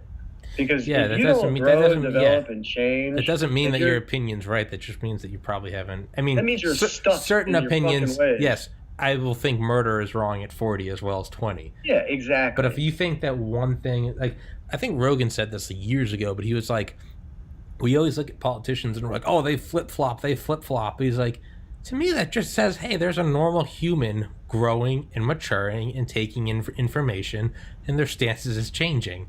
We always look at it and go, oh, they're flip-flopping politicians. I'm like, dog, fucking, like, change, like, what kind of women I'm interested in changes. Like, what music I like changes. What clothes I wear changes. Like, dude, if you were just this monolithic, you feel and think one thing permanently, that to me, that's not like, oh, he's not a flip-flopper, he's a real straight shooter. I'm like, that's someone with blinders on.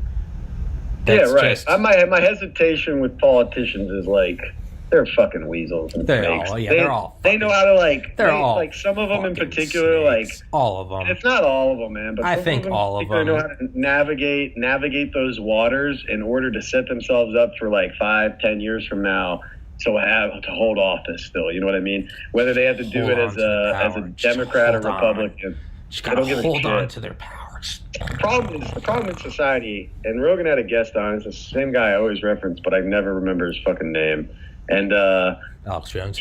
It's like an Indian name, and I'm just terrible at remembering Alex foreign Jones names. Just got a DUI. This guy basically said like how skewed our view of politicians can be because of the way the media and how our two-party system kind of forces them into a corner, essentially. Like, okay, it's like Obama, like, and I'm going to butcher this, but Obama, from a worldview, is a Democrat, or like a liberal Democrat, progressive Democrat, whatever you want to call it. But in like a smaller community, he's something else. And in each you go finer and finer into smaller communities. In his house, he's actually like moderately right. He's dad. You know what I mean? But he's like in his youth, where are you looking at it from? But where are you looking at it from? So from the media's perspective, yeah, he's a Democrat. But the farther you go, you realize like there's if this is the middle of the line, there's Obama, and then there's Bernie Sanders. Then there's AOC, who's way the fuck way over here. Even that's just from the lens of the media. What about? That's the scale. What about this side of the line or this side of the line? You're automatically Republican or Democrat. But like, there's a lot of Republicans who actually are pretty liberal. I was gonna say, like, foot on the line, you're out of bounds. If you end up in the stands, you're out of bounds. Both are still out of bounds, and it's like one of them you had to use instant replay. The other was Ron Artest. Like, you know, it's like shit. Yeah. So yeah, I mean, that's an extreme. Ron Artest, man. But I mean, just in terms of like going out of bounds. I mean, literally going into the stands. Like either way, yeah. So it's like, you know, that's why we think we live in this like world made of black and white, two sides. But it's really like, if this is the threshold and this is the line, it's not black or white. It's really like, forget the line. Line shouldn't even be there. It's just a bunch of gray. It's literally just a bunch of gray, because like I was registered as a Republican for years and years and years. But guess what? Anytime there was like a legalized marijuana thing, I'm doing the most anti-Republican thing I know and voting pro. And that leads me to another point of a good that I think I could see coming from all this is, what better way to stimulate the economy than at the federal level, finally legalizing marijuana. Yeah, you got to make it 21 plus, but literally, to get out of the Great Depression, which looks like we're going into. What did they do? They said prohibition is not making the government any money because people are still getting their alcohol and they're just getting it illegally. Same thing with money to Al Capone. Yeah, you make heroes and millionaires, billionaires out of gangsters. Yeah. So same thing we're doing right now with the cartel. Someone's getting the cake, so might as well be us. Ship up all this marijuana into the country. Instead, make it a homegrown thing. Make it a U.S.-driven business where all farms, all dispensaries are all owned and operated by Americans. Yeah. And then allow them and each... Dude, me and the author of The Drug User's Bible, Dominic Milton Trott, this awesome... I've had him on several times. I saw that. He's a fucking boss. But we talked about, we're like... The whole like idea of like legalizing marijuana, it's like no one's saying like legalize marijuana and you know we're all gonna hold hands and kumbaya. It's like, dude, it's like by all means, like, let capitalism take it. Like we were like Budweiser, they literally have Bud in their name. Here's their they have shipping routes, they have warehouses, they have distribution centers, they have all the infrastructure. They're like, dude, just start selling pot too. Marlboro, you call Bud Marlboro Greens. They have Marlboro Reds. Yeah. They have Marlboro Blacks. But I mean, Greens. Budweiser, it's literally Bud. Just fucking put in. You could literally sell pot. I mean, anything like any. Okay, yeah, you sell cigarettes, or you mean where do you buy cigarettes and lottery tickets and beer and Diet Coke? You get them all at the same spots. Any of those companies can tap into. Hey, and wait, look at this. We also sell blunts. $5 pre-rolled. Ingesting, and here's the other problem too. Like that I thought. Why wouldn't McDonald's sell pot? That would boost their sales. Well, and I'm like, yeah. Why not? But like, it's still gonna be 21 plus. That's my problem. Absolutely.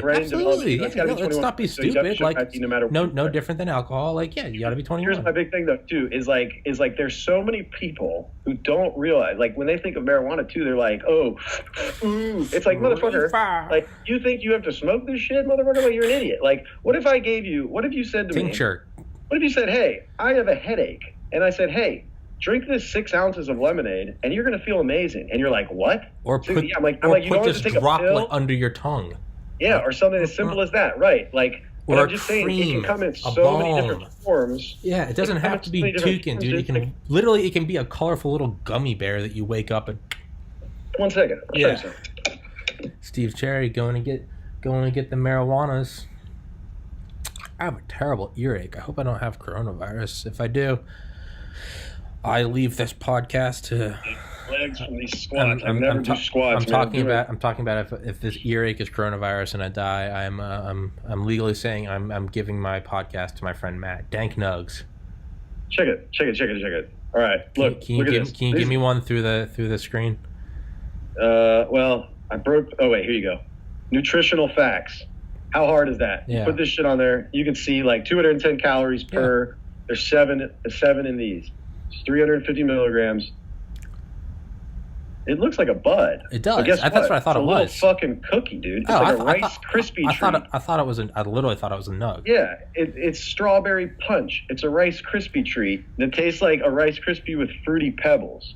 Like, it's amazing. Like, but. Give me one through the screen for this earache, dude. It's a totally different feeling though than me using this, which is a synthetic oil. Like, so, and then that's totally different than if I were to smoke a joint. And then on top of that, like, what's in that joint? Is it indica? Is it sativa? Could it be a hybrid? There's so many different things. Here's the problem with the government and with the legalization of marijuana, because sure, they sell it in stores. You can get different strands. You can get different products for different, resolutions. Maybe you just want to get high. Okay, that's fine. But maybe you actually have like nausea, or maybe you can't sleep at night, or maybe you have anxiety, or maybe you have depression. And all these things, all these different strands, these specifically different strands can help you with specific things that might be different ailments. So like, the problem is, unlike alcohol, alcohol you can do this too, but mostly, West Virginia, Louisiana. Like, yeah, you can make moonshine in your bathtub. Sure, you can fucking go through all that trouble. That's a lot of trouble. Might go blind. Here's the thing. Yeah, might drink go blind. the methanol, not the ethanol. The government doesn't want this shit legal, because with the last thing what they want, even after they're taxing it, even after they're making a killing on it, is for Joe Schmo to say, okay, well, what I'm going to task myself with is learning how to grow these different strands. And now I have a garden in my backyard with 8 plants. Yeah. I'm yielding, let's just say 24 ounces every seed. It's probably more than that. I don't know too much about growing it, but now I have my own garden the same way I would with vegetables and fruits, can supply myself with what I need to self-sustain. That's what the government doesn't want. The government wants you to depend on them. So the way they see it now is it makes them more money to put your ass in jail for that shit through private prisons than it might be. But how many people on average are going to actually take the time to grow their own shit, man, and to learn about it? Probably not that many. Infinitesimal. Even though it's interesting, and I like the idea of like, oh yeah, I could grow. The reality is like, I could also grow my own vegetables. But you know what I'm going to do? I'm probably going to ride to the store and get some spinach. I'm going to get some carrots because I don't give a fuck. I got a podcast. I got an Xbox. I got shit to do. I don't want to grow. I've been making this argument for years, though. Like, that it's all about the fact that if you can develop your own shit, then on top of that, if I had a whole plant in my backyard just for headaches, why the fuck would I ever buy Tylenol again? If I can you make a butter and then put it on a little cracker and eat it, and my headache goes away. Yeah. So the pharmaceutical industry would take a major hit. But this is where we get into that point where I was talking about good and bad coming from all this, is how much more can governments be willing to allow people to suffer for capital gain, whether that be in a jail cell or be physically, mentally, whatever it may be, because whatever we're doing now doesn't work. It's not. It's not working. Hate it or love it, the movie that I thought best exemplified that last year might have been Joker, and Parasite in terms of financial inequality, but like, and what people have to do and what it's like being so poor. But like Joker, man, it really holds a mirror up to what it's like to live in this society with mental health issues, and it's obviously to an extreme, but like the guy is God, I was just watching a video of this dude on YouTube last night, and it was freaking me out because it's called, like, starts with a P, but it's something about laughter. Like, you cannot stop pathological laughter. Yeah. And there's a scientific term for it too that I probably will butcher. But like, the guy literally is laughing nonstop. But on the inside, he probably feels like he's dying. He's probably so exhausted. They're like crying because you can't go to a fucking funeral because they say one thing and all of a sudden you can't control it. Your nervous tick. It's like Tourette's. You just start laughing. Well, that's kind of what Joaquin Phoenix did so well in the movie, was make you believe like he's got this disorder. But you know, you're riding on the subway and you just burst out laughing. The next thing you know, Joe Schmo again, he's pissed because he can't grow his marijuana in the backyard, you know, and he hears you laughing, he thinks you're laughing at him. Now he wants to fuck with you. Like, so it's an everyday struggle for these people, and we're not really like, it just feels like, especially if they're left behind in terms of their financial situation, if they're in the lower third, nobody's going to give a, I mean, I'm in the middle class, dude, and when I got let go from Channel 4, I almost felt like it was a big fuck you to everything that I've been dealing with mental health wise, because I've been going through all this shit. I had like one outburst, probably my only second outburst in 2 years, because somebody disrespected me, and I felt really shitty at the time mentally, and I kind of flipped out, and it was like they just fired me for that. And it's like, to me, that's what we do to people in this society, especially when they're going through it the worst and don't know how to handle it because they can't figure out how to get the help that they need, is we kick them to the curb. Same thing with homeless people. Same thing with homeless vets. We're also quick to be like, speak up when you feel this way. Like, let's end the stigma. And then when you finally do bring it up, someone's like, shut the fuck up, and you're like, or they're like, ooh, this person has something wrong with them, like, and then they start talking about it. Dude, that's what I fucking like when people look at someone with like mental illness and they're like, I've seen people say like, or I've like read it and be like, yeah, it's just like, I don't even want to be near them if I know that there's something internally off. And it's like, dude, a very, very small percentage of people with mental illness are like truly not in touch with this reality. That's like severe schizophrenia. Like, exactly. The vast majority of it, it's like, just think about being like, you know, on a bad, sad, rainy day. It just kind of feels like that often. All the time. But it's like, that's what it is. It's not like, you know, I'm like not in touch with reality and I'm hearing demons. It's like, no, dude, it's just. But when you look at people and you're like, oh, that guy's just fucked, you're like, dog, what the fuck? Like, what I feel is nothing you've never felt. I just feel it more often. It's that simple. This is what I mean, too. And for my majority of my life, I lived through life wondering why. Like, I'm a very empathetic person. And if I do something to somebody that I could perceive, and maybe I have a exaggeration of this in my own perception, is like I end up apologizing like a maniac. You know what I mean? And I have a lot of people tell me, like, they're like, dude, just stop. Like, yeah, me it's too. Okay. Yeah. But it's like this thing in my head, like. And you apologize for apologizing. For years, yeah, exactly. And so for years and years, like, and it got the worse it was when I was at Channel 4. Like, I had times where I thought, like, am I fucking schizophrenic? Because I hear these voices and I don't know what the fuck they are, like, or who they are. It doesn't sound like me because it's just, and it's so mean. It's like, you're fucking worthless. You're a piece of shit. Nobody gives a fuck about you. Yeah. That person you love is just waiting for you to fuck up so they can kick you to the curb like anybody else. And this and that. And it got so bad, man, like, that eventually, like, I didn't have my own, like, self-love, an internal voice representing that part of me to, like, stand up to that voice. So like, I'm just living my life. And every night I'd go out to a story for Channel 4. I might have mentioned this before. And I'd be driving back to the station. And Jacksonville has, like, it's known for its, like, bridges, its waterways. I'd be driving over a bridge. And that voice would be like, if you drove this fucking truck off the bridge right now, no one would even fucking care. And like, you probably couldn't even survive. You should do it just to see if you can survive those cold waters. You fucking bird. Because that's like, part of me just wants to feel alive. It's like it's like this lyric in a song from a video game, from Red Dead Redemption 1. Jose Gonzalez, he composed a song called Far Away. And the first lyric is step in front of a runaway train, just to feel alive again. Yeah. And to me, it was like my whole being, existence in that moment was I'm covering all these things that people would be like, oh my God, that's so cool. It must have been cool working in the news, interviewing celebrities, doing this and that. And I'm like, yeah, but when like it's Tuesday and I've already covered 2 triple homicides and one in which like a baby was shot and killed for no reason other than existing, like you get detached, in my opinion, from like reasonable thoughts about reality and what is really going on, because that's the extreme of it, and you're always caught up in the extreme of it. So to me, it was like I almost felt like just completely dead on the inside, because I felt like there was nothing I could really do other than tell these stories. But at the same time, when something tragic happens and people in the newsroom are almost like celebrating because now they have an opportunity to win another award or this and that, I'd be like, how the fuck can you feel this way? How the fuck can you think like this?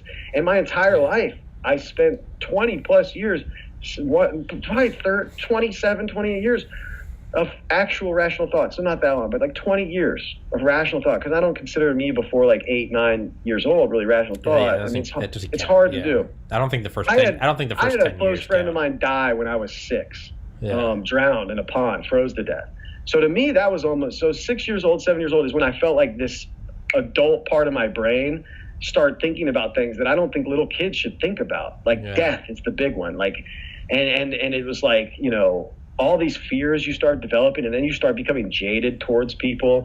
And I became angry. I mean, I was angry with my home life, I was angry with all this stuff, but that's besides the point. I got to this point in my life though, where it just dawned on me, not everyone's brain operates the same way yours does. Just like cars don't operate the same way. They all have similar functionality, and they all have similar parts and pieces that exist within them. Or headphones and microphones. Like to my brother, like exactly. Yeah, to my it's brother, like what we're both. I'm like, I'm not calling him out. I'm not trying to call these other friends of mine out, but like, I know a lot of people, and my mom can struggle with this too, have a real issue with apologizing. Whereas it's like almost too easy for me at times. So I've had to learn to not apologize for everything. But like when I hurt someone genuinely and I feel that like I need to apologize, I have no problem doing it. I don't have this ego that's going to put up this wall and say, you're right, you're not wrong, don't apologize. But I did start to realize, like, from that, with people's brains operating differently, that perhaps the voices I were hearing weren't because I was crazy. And dude, I've got to send you this album, and next time you just need a day where you're going to just you just want to meditate, or you just want to listen to something that'll give you like just this unbelievable, in my opinion, almost like this just perspective. It's this guy, East Forest, is this musician. He makes music. He went to live with spiritual guru Ram Dass, who passed away last year. He went and lived with him for like 6 weeks or something like that, and recorded all these conversations they had. I love Ram Dass. Dude, I'm telling you, you're gonna love this album. I'm gonna send it to you, and you're gonna flip out. He recorded all this amazing shit from Ram Dass, and then made an album with it. And it's a lot of like, dude, there's an awesome one called Crease, KRIECE. He made he made an album called Cosmix, MIXXX, and it's all Ram Dass. It's Ram Dass with like beats. It's fucking amazing. So it's like Ram Dass with beats, but then there's certain songs, like a few of the songs have this like singing, but it's like some of it's like African tribal stuff, and other parts it's a little different. But it's just incredible. And he's talking about ego, and he's talking about your soul. He's talking about all these things, and it just started to dawn on me that while working in the news, what I really truly believe happened to me, whereas like all these doctors would tell you, oh, you're bipolar, you're this, you're that. And I mean, I still have anxiety and depression, but that's something I've always had. But I just started to realize like that voice in my head that was telling me I was a worthless piece of shit, that I was this and that, it was like my ego. It's like my ego, because I was living a life at the time that, the person who I wanted to be was so conflicting with who I really am. Like the person I was trying to be by working in the news, develop all my social media presence, this and that, like, which I never really care about, like marketing myself that way and things like that. It just like got so serious that like, it's like my ego and my soul are having this forever battle always. And like, it's a constant war. Every day is a battle, and I'm going to lose some battles, but I'm not going to lose this war if I'm able to always try to feed my soul with what it needs. My buddy and I had a great conversation recently about music and how the different types of music, like I'd love to get hooked up to like one of those brainwave scan machines, like, and just have music play. Yeah. You know what I mean? And see how my brain reacts to different music, because dude, I had this aggressive aura around me the last couple of months, and I didn't know what was going on. I was like, this isn't me. Like, what? It's like my ego coming back and taking over me and consuming me and making me say things and do things that I don't want to do. I get that way when I find I'm meditating less. It doesn't happen overnight. Yeah. But I'll notice after a couple of weeks, I'll be like, I like that confrontation could have been completely avoided if I had just said, "You're right, I'm wrong. Like, you're right, I shouldn't have done that." In the face. Yeah, like, or like weeks ago. Yeah, like there are times where I'm like, and it happens slowly, but one day you just kind of notice it. You're like, God, I'm just being like, I'll find myself and I'll be like, yeah, dude, the world literally revolves around you. I'll just be thinking like, like I'll be angry at myself. Yeah, right. You'll be like talking shit to yourself, and you're like, I got to be my biggest fan because. Exactly. There's already enough people out here talking shit and acting this way. I punched a dude in the face at the hotel. Yeah. He was like, I don't even know this guy that well. He's 23. I didn't know that when I punched him. I probably could have given him a little bit more of a pass if I'd known he was 23. But even so, we live in this age now, too, where people get so comfortable talking shit on a computer or through a phone that they forget, like, if you talk shit in real life, you might get punched in the fucking face. And this guy said some things to me that were just, like, so volatile and foul that it took me like 10 minutes of processing it. And I wanted to look at him and be like, yo, man, what you were joking about back there was not cool. But I could never like find the words because it's not easy. Like, it's not easy to like tell people that because, and I was going to use this term earlier and I'm not a big fan of it, but at the same time, I've witnessed more and more of it since it became a thing, is that toxic masculinity shit. Mm-hmm. And it's like, you know, in this society for men, it's like, guys fucking with each other. If you're the guy who speaks up and says, hey, I don't want you fucking with me, a lot of times in just my own experiences, that's when it gets turned up to like 110. Like, oh, you don't want me fucking with me. You don't want me. So like I kept quiet. And then this guy said something to me like he'll fuck me up. And I just had enough. At that moment in time, baby, I live in Florida. This is stand your ground state. If you want to fuck with me, I'm 5'7", 165, and you're 6'1", 240. No judge in the fucking world is going to believe that you felt threatened from me, but they will believe vice versa. I'm not saying I'm premeditated, but I know the law in terms of that. So I'm like, if this motherfucker says one more thing to me, like he'll fuck me up, then I feel directly threatened, and I'm in the right to defend myself at this point. So he says, get fucked. And I just turn and I shove the fuck out of him.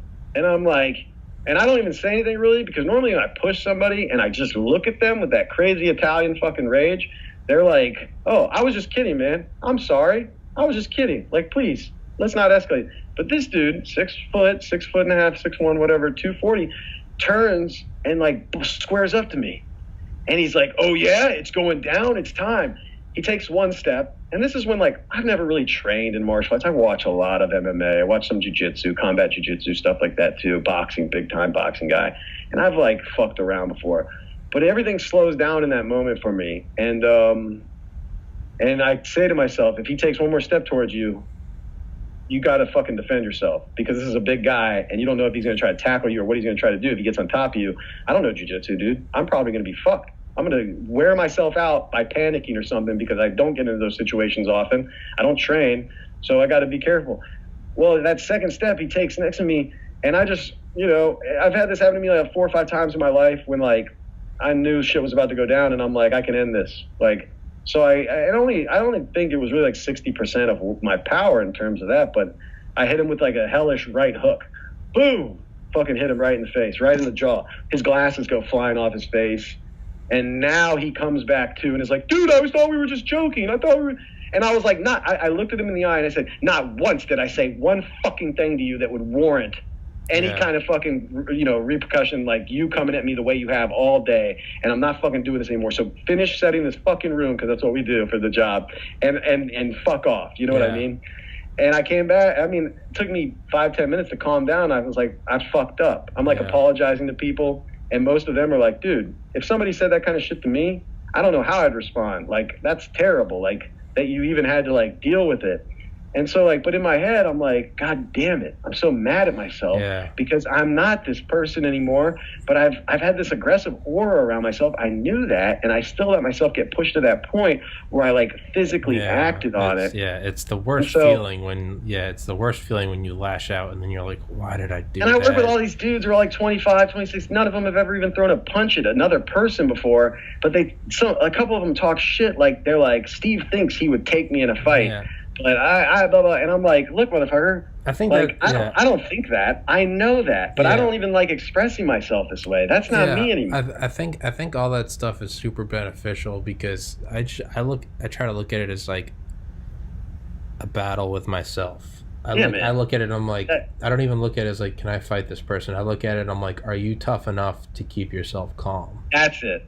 You make it a battle against yourself. Disregard them. Look at it as you versus you. You're just like, all right, there's half of me that's saying let's fight. Let's see if I can fight that thing. That part of me that's saying let's fight. Let's see if I can say no, we're going to stay calm and centered. To me, that's the real battle. Is like, no, you're 100% right. It's just like, let's see, because I mean, nothing is more of a, sure, you can punch someone, but nothing, I mean, having worked security at bars, nothing truly fucks with someone more than when you just show that like you cannot be, you're unfazed. Like, not only are you unfazed, but like you're not interested. It's just like, you just keep the look on your face that says like, dude, I'm paid to stand here. I don't. So I did that. Like, thank you for entertaining my afternoon. Like, you just gotta disconnect. I did that for like all day, and then after he said this one thing to me that I definitely was like, okay, that's the line crosser. I waited like 10 minutes trying to like just calm myself down, and then he kept wanting to escalate it. And like I said, I felt like I failed myself. I failed the people I love because I reacted, So like, it's all a learning experience. I got to take a piss, but that'll lead me to my next thing, which changed my entire life for the better, that I tried for the first time ever, like a week and a half after that. And once I tell you about this shit, you're going to be like, oh, fuck. Like, that is crazy. But maybe you've talked to somebody about it before. But let me take a piss real quick. I'll be right back. I got a little more time. I don't know how much time you have. Yeah, I got to tell you at least this story. I'll be right back. All right. We're recording. All right, yeah. So I was in this aggressive state of mind for months, and part of me felt like it had to have been because obviously I'm more stressed, got a baby on the way. I need to make money. All this shit's happening. Been feeling stressed. Got sick. Was feeling kind of shitty too. And then I had a buddy come over. We were watching the UFC. I don't think it was it was weekend before last, like a week ago, Saturday. And it's crazy. Part of me was like, man, when I get into this state of mind where I just feel overwhelmed with so much shit, like weed isn't going to help with that. Like, it's going to help me like feel like a good vibe like within myself, but it's only temporary. You can't smoke weed all the fucking time. You can't vape all the time. You can't eat edibles all the time. So like for me in the past, what's really worked is tripping, eating mushrooms, eating acid, eating something that's just going to almost like, here's how I see it. In our lives, the computer. In our lives, like every day of life, dude, like just picture a brain.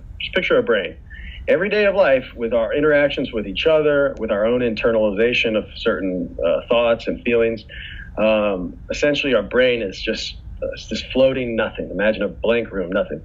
Well, all these negative thoughts, all these negative things we say to ourselves, negative entertainment that we engage in, everything that we take in, we slowly build a cage around our minds. Like just imagine, like one day maybe a whole wall is built, or maybe just one bar is placed. It could be it's just floating. You start to construct reality. You start to fucking build a cage around yourself, and it's like how we perceive reality. And I had done that for months and months and months, and I just felt like I don't know what the real cause was. Like I said, it could be some of the music, could be some of the shows, could be the games I'm playing, could be just like every day not enough exercise. Who knows? It could be a lot of things. But I'm building this cage, and I just felt like, man, I just feel like I'm in this cell like right now, and I need to get out of it. So the way I know how to press like restart or reset on my reality is by leaving it, by getting out of it, getting out of my own head, getting out of my own body, leaving, going on a journey, a walkabout, so to speak, is how I look at it, because that's like a normal thing in Australia for the Aborigines is They go on a walkabout. Native American tribes did it too, where you hit a certain age and it's time you eat peyote, you eat something. Go out in the fucking woods. Yeah, go out in the woods and be with nature and have something change within you. So my buddy comes over to watch UFC. I'm like, damn, wish he brought me some acid, but I'm still kind of sick. So it probably wouldn't be a good thing for me to take acid anyways, like and fucking smoke all night and trip balls and then go to bed at like 8 a.m., and then wake up at like 1 p.m. and still feel worse than I did. So then out of nowhere, he's about to leave. And I'm like, yeah, man, but maybe soon. My wife was out of town. So I'm like, nah, like I'm not gonna upset anybody. There's nobody here but me. Like, but he didn't have it, but he let me know. He said, hey, but I do have my DMT pen. And I'm like, oh. I'm like, I've heard fucked up things about this though. Like I've heard like if you smoke DMT or whatever, like it's out of a crack pipe and like it's hard to like get back to reality and like feel normal again after use and whatnot. And he says, well, this is different, man. This is like a concentrate. It's just like our cartridges that we use for bud, and the DMT's in that. You hit it, however much you want. However much you hit it is how deep you'll go down like the rabbit hole.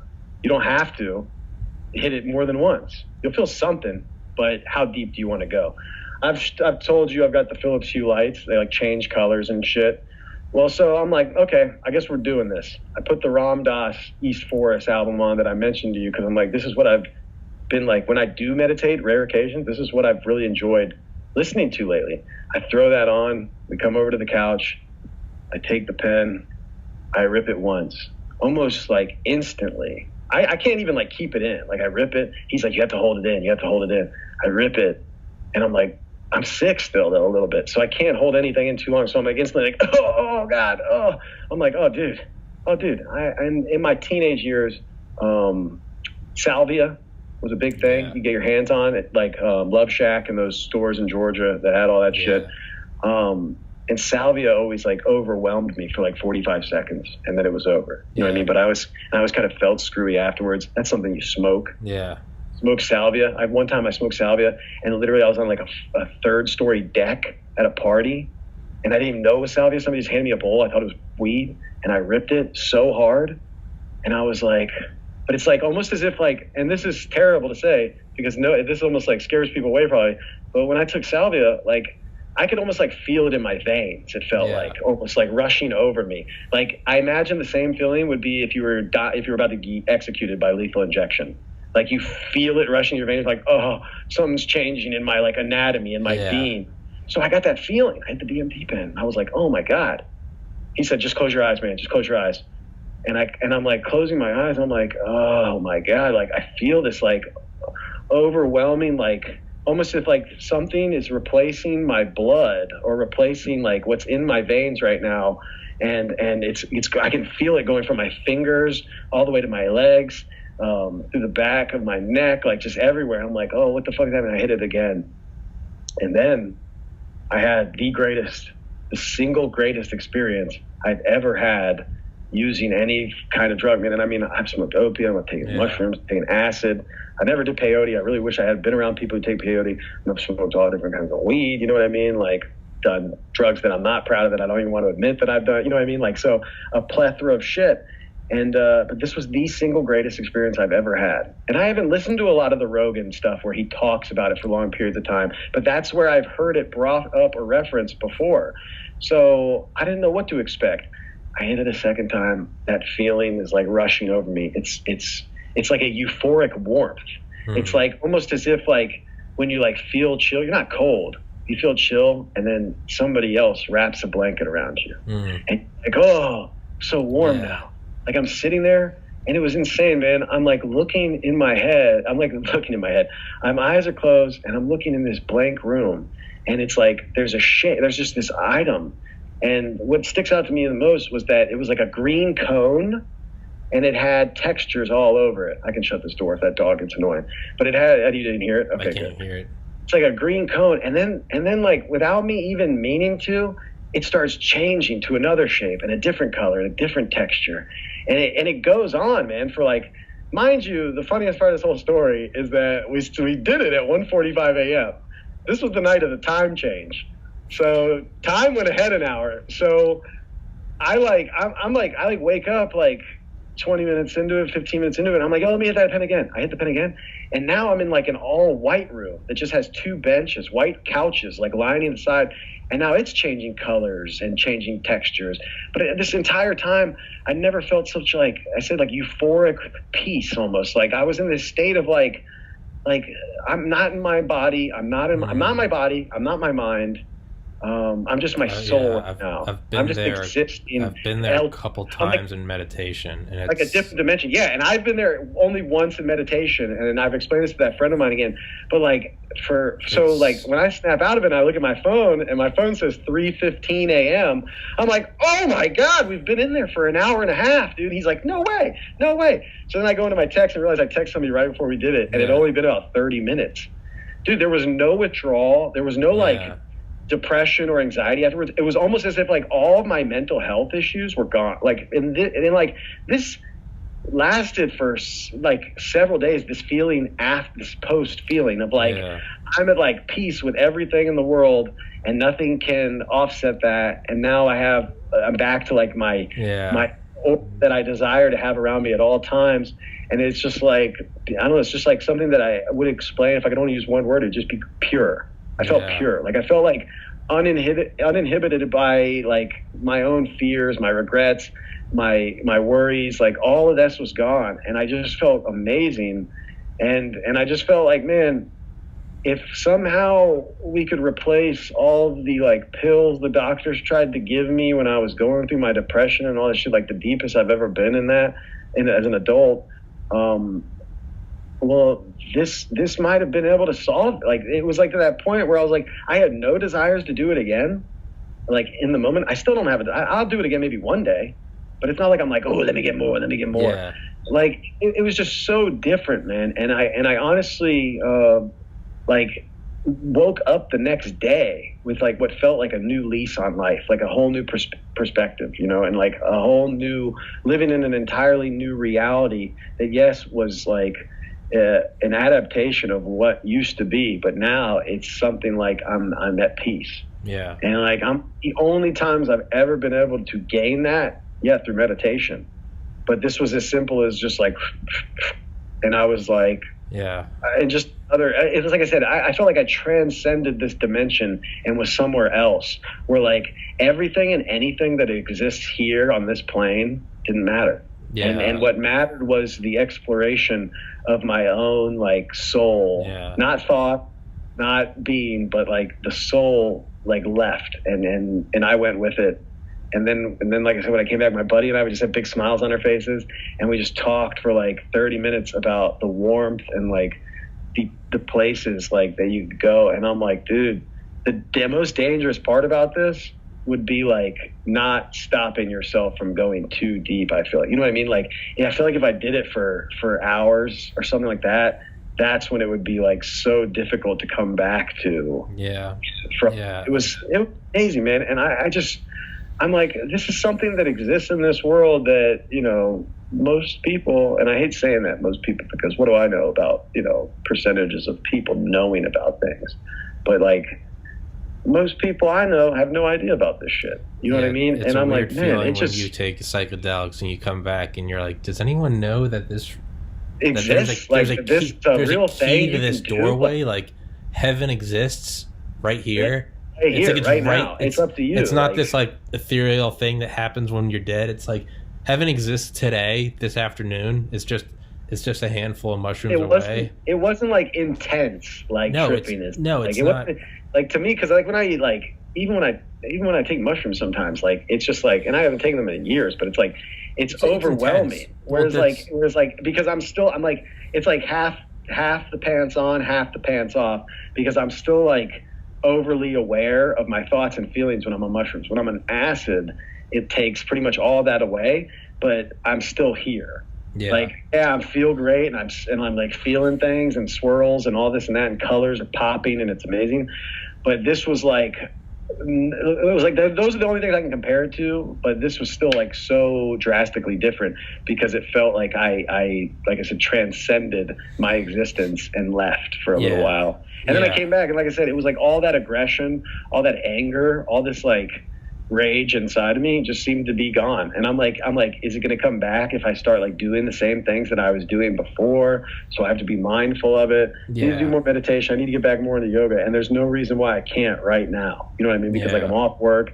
It's wide open. So I've just got to figure out how strict I'll be about sticking to that plan, you know? Yeah. But it's something I was crazy, going to say, man. that's like the peace I've felt with meditation, the few times it's truly gone into a different place. Yeah, it's not like psychedelics. It's like, because those are intense. They have like their own baggage with them. It's like things are shaking and moving and like it's fun, but like with this, like the meditation bliss, it's very, it's pure. That's a perfect word for it. Is you literally just, it's like perfectly like filtered wall. Organic, or it's like a blank canvas. You're just like, you're literally, when you're there and you literally, it's just like, you feel like you could hear a pin drop on the other side of the planet. It's just like echoes of eternity, and you're just it's not happiness. That's the thing. Is it's not there's not happy and sad. There's not good and bad. It's literally just it just is, peace. And that's what I always mean. That's what it's just pure reality, and you're just like, and you look at life, and whenever I get into that spot, what life feels like is I was playing a really intense video game, and then I hit pause and I like went into the kitchen or whatever, and I literally just left that reality. It's on the TV. I just walked away from it. That's what it feels like. You're like, literally, like you hit pause on life. You're like, okay, I understand I'm playing human on Earth. Pause, and you're like, let me go into this room of bliss. And it's just like human on Earth is like a game you're playing. You're like, I'm gonna hit resume after this, but you're like it's over. And you're like, oh. Okay. Yeah, man. It's something else, but like this in particular, like I say, I mean, I've been tripping on the psychedelics for years. This was so different, man. And like I said, the only time I've ever felt this in meditation was very similar, though, in terms of like, I had some I think I had some soft music going, or I could have just been sitting in a room with nothing. And I had my eyes closed, and I wrote it all down in my meditation journal after. And I explained it to my friend like this. It was like once I cleared my mind, it was like absolute nothingness. It was like nothingness. And then all of a sudden, in the meditation, I began like, it's not hallucination because it's in your mind, but I began like having different things pop into my head that had no rhyme or reason in terms of like where they were coming from or why I would be thinking about them. Like one was shape, another was an item, but the colors were not what they are in our typical life, like of when we view these things. And after that meditation and feeling that way of seeing these like shapes, colors, and all this just from nothingness, it was like almost like it's enlightening. It's almost like it made me reflect on what is important and like what I have access to just right here within me, as opposed to what for so many years I've strived to become or strived to gain that would hold no true value in this place. You know what I mean? Like, so I don't have to look at myself in this reality and be so strict or be so like hard on myself or crazy about, because as you said, like it's like a video game. This is only like one facet of existence, and like we're all scared of dying and this and that. But like death is merely like, it's like a trampoline that'll bounce you going to somewhere the next, else. It's just something else, something different, man. And I don't know for sure, but like in my current state, I'd like to choose to believe like that. I have everything I could ever need and ask for in this life right now, and if it gets any better, then I'm a very blessed person. You know what I mean? And if shit hits the fan and gets bad, well, then that's the hand you're dealt. That's what happens. And then perhaps like through all the bad stuff, which is extremely difficult to view this way when you're going through it, but it also is a trampoline. It's getting you somewhere else. It's the good and the bad. It's always bringing you somewhere. Just be open to it. Be open to others. Realize like it's like Ram Dass in one of the songs basically just like he was told like love everybody. Yeah. And initially he's like, that's impossible. Yeah. Like love everyone, like, tell the truth. Yeah. Yeah, and it's like a constant state of just, you know, like you said, me versus me. But at the same time now, like with as much self-love as I have, and I can use that to help defend my soul when I'm reflecting, to not be so like hard on myself, because my ego I allow my ego to do something or get the best of me. Well, then still love myself, still keep moving forward, still learning from everything you can, and hoping that now, as I'm prepared to become a parent in this fucking crazy time, it's like hopefully be able to utilize that to help this child gain that ability much sooner. Dude, it might not be my place or my role, but as a parent, I'm like, yes, that's what I'm here to do, is to like help this kid, no matter what it is that I need to help them with. But at the same time, it might be something that happens to that person, that child, in their life much later on that triggers it for them, you know, as it has for me. And I'm 31, I'll be 32 this year. So, it's just like, what happens, you know, don't worry about it. Don't stress about it. Don't freak out. Like, especially if it's financial and stuff like that, it's easy to, because it's hard. We live in this capitalistic society, which I'd still choose every day of my life over any kind of form of socialism or communism. But at the same time, like, just ebbs and flows, man. Go with it. Yeah. Be the best. Do the best you can. Hold yourself to a high standard, but also don't beat yourself up. Don't kill yourself if you can't live up to that at every moment. Man, this is going to sound crazy, and I don't mean to be super critical of them.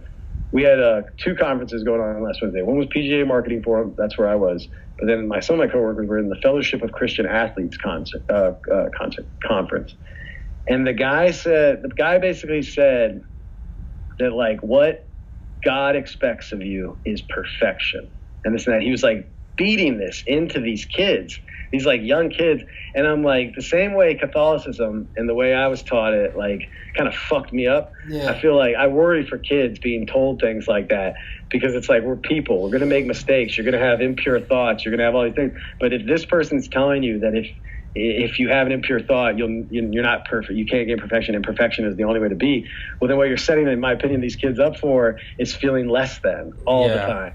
Feeling less than what they truly are, which is perfect with just the way they are. Like, don't get me wrong, because I am the first person who make the argument that what the fuck have we done in society with all this plus size bullshit in terms of like obesity, because it's just unhealthy. Mm-hmm. I mean, yes, there are people who are just naturally bigger, and it's like that's their healthy weight. But at the same time, we've gotten to a point where we're like, we want people to feel happy and okay with who they are, even if it's unhealthy. And to me, that's where it's like you have to draw the line. Like, and the funniest one I heard was, like, I saw an article that said overweight or plus size women are not attracted to overweight men. Yeah. And I was like, what? Like, how does that work? Like, are they both overweight? Yeah. Like, why is one plus size and one's overweight? Like, that's it. That's what we're doing in society now, though. And we did it in order to course correct for, like, you know, the hero always being a man, a white man, handsome, muscular, this and that. The hero's this and that, and can't be that. And it's like, so now we're trying to course correct, you know, make girls feel like, you know, they have the power too to do anything, this and that. And it's like, but just as we've done with this, like, people being offended and sensitivity and feelings are more important thing, like, are we going too far? Yeah. Are we course correcting too far and now going off another deep end, off a rail, like into a place that it's like you're going to get reactions to that? So the ultimate reaction to me from all this course correcting is like, you know, hardcore either alt-right or Antifa. You know what I mean? You get these groups of people, opposite sides of what they believe, but they're like the exact same fucking people. And, you know, one wears masks and the other wears ties. It doesn't matter. And they fuck people up and act crazy and supposedly represent huge chunks of society, when in actuality, it's like, no, they're just the loud-ass minority. But, you know, the other side now uses that as fuel to hate even more, you know, and the most real fucking thing ever taught from Star Wars was like hate leads to anger, anger leads to whatever, and then that leads to the dark side. You know what I mean? And jealousy and all this stuff. And it's just a matter of how do you manage it internally. And for me, it was just a crazy experience to be able to kind of hit reset on all of that, because I'd felt some of that recently, you know, and But it does suck to come back to a reality where, like, you know, where there's all this nonsense, in my opinion, going on, where people at such like a face value or face level are like making choices and have their opinions and express themselves, and you know, it doesn't truly benefit anybody but them and their ego, which is ultimately the real enemy of all mankind, is like our egos. Like, you know, it's like, because that's who we think we should be, but the soul is who we really are. So what are you willing to do to become the person you think you should be? To some people, that's step over everyone, never lend a helping hand. But to me, in order to be who I am, will always be to try to help people, even if sometimes it's at my cost, which is not a good thing, because you shouldn't make yourself suffer necessarily at the expense of others. But it really depends on what that expense is. If it's to make people laugh, I find value in that. If it's to make them smile, same thing. But, you know, what are we really gaining? You know, or what are they gaining? And sometimes people will treat you like shit if you expose that side of yourself. I mean, I've had that happen to me so many times, man. That does happen. Dude, I'm gonna have to end this. My ear is fucking killing me. I don't know why it's hurt. I'm sorry. I'm trying to think of like remedies for it, but I've never had like an actual earache. Yeah, my mom's a nurse. You couldn't have possibly done anything to damage your eardrum, right? Not that I know of. Because I'll tell you what, here's a funny, gross ending to this whole thing. I went to Hawaii a few years ago, 2016. I was supposed to go to Italy. Wish I could have just gone to Italy by myself. I kind of made a decision out of fear to go to Hawaii, because I knew if I go to Italy by myself, I've got to learn a lot of Italian real quick, and I got to be comfortable with like making my own schedule, making my own plans, driving all over the place. So I went to Hawaii instead, because I knew I'd party. I was on a helicopter tour. My friend arranged for me through Wyndham Hotels. I went like this. I had the headset on. Went like this because my ear itched while we were in the air, 1,000 feet. Doing that allowed air pressure to seep in through my headset into my ear, and my eardrum exploded. Like in the middle of so for like 4 days straight, what I was hearing on this side was completely different from this side. I go to a doctor, finally, he's like, "Yeah, your eardrums burst, man. You're gonna have to like put these drops in. You're gonna have to do this. You're gonna have to do that." And it's fine now. My hearing's okay, but the gross part of it is now when I get sick. And this was happening to me when I have it. If I blow my nose really hard, mucus comes out of my eyes. Jesus. Because I fucked my like receptacles or whatever it is that connects from your ear to your sinuses and shit like that. So it's just a nasty fucking thing. But if you just have an earache, rest. Yeah, you know, that's probably all. That's what everybody needs to do right now, man. Yeah, but I appreciate you letting me just like go at it with you today, even though you're feeling this way. No, dude, I thank you for coming on, man. I love having you on, because it's felt like it was a good flow. It's a fucking free for all. That's why I love it. Yeah. That's why I love having. It's like a lot of chaos, but it's almost like as if like it's chaos with a purpose to like inform and educate each other and learn as much as we can while we chat. Yeah, no, that's what, like I said, that's why I love having you on. I love having people on and we talk about a specific thing, and I love having you on because I'm just like, let's fucking spin the wheel, throw the darts, like let's see where this motherfucker goes funny, today. It's just, and it's always funny because I think I'll always like reflect on this, that like I still have memories of like going to your guys' house a few times, you know, in Sugarloaf and like playing basketball outside, running around the inside, and like you know, so there's those like crazy good memories, like, you know, and the funniest thing was after the last time we talked, your mom reached out to me on Instagram of all places, just to be like, hey, congratulations, I heard you're going to be a dad. And I was like, oh my God, like, it's so nice. That was like, on top of like all the positives that came away from us just being able to reconnect and chat about all these things, it was nice to hear from your mom, man. Your mom was always so nice, dude. Like, going to all our basketball games, she was like the biggest fan of everybody's. Like, she like, I know for a fact, your mom, there were like other parents who I think would like get upset because your mom was such an avid supporter of all of us. My mom's an angel. Which was like unforgettable and like eternally grateful for. Yeah. And it's like all these other people getting upset because this person doesn't give a shit what anybody thinks and is gonna cheer from the top. I'm like, that's what being a good parent or good like you know. My mom doesn't give a fuck. Like she's cheering on the next whistling group. And shit, screaming. Yeah. She was intense, man, and she's just such a nice person. And I like that's her. How she is with my podcast. That's how she is with my podcast. Yeah, that's why. That's why I fucking love. But it was so nice of her to do that, and like you know, like I said, give my love to your family, man. Of course, dude. Yeah, let's definitely schedule another one. Let's not do such big gaps in between. Dude. No kidding. I'm all about it, man. I got all this free time, dude. Fuck yeah, well, we're quarantined, man, so we got all the time in the world. Yeah. So I mean, who knows how long this thing lasts? But stay vigilant, and you see somebody cough, make sure you tell the Gestapo. So Write down their license plate. And make sure you kill them. Yeah. A tweet I saw where it was like North Korea has the best coronavirus control possible, and it was like 10:01 a.m. one person has it. 10:03 a.m. 0 people have it. Yeah. 10:05 a.m. one person has it. 10:07 no. It's like, dude, we're so lucky to live here, and like. People are freaking out because of what's happening in Italy. And don't get me wrong, it's terrible. I don't mean to make light of all this shit, dude. But like H1N1, if you do the research and look at it, it didn't spread as fast, but it killed people at a higher rate. It was only 11 years ago. Yeah. I'm not going to get into why I think the media is making this one so much crazier than that. But like, okay, it's awful. It's awful. I think something like 32,000 people in Italy are infected by, 32,000 people in Italy are infected by it. 2,100 have died. Yeah. There's 60 million people in that fucking country, dude. Yeah. Like, if you really do the math, like, it's terrible and it's moving rapidly, but this has been going on there for the last 2 weeks.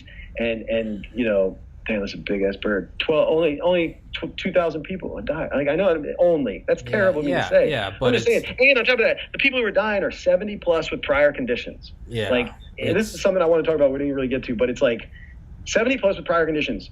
There's been a virus or plague every year for the last 300 years. Look it up. 1820, 1920, and 2020.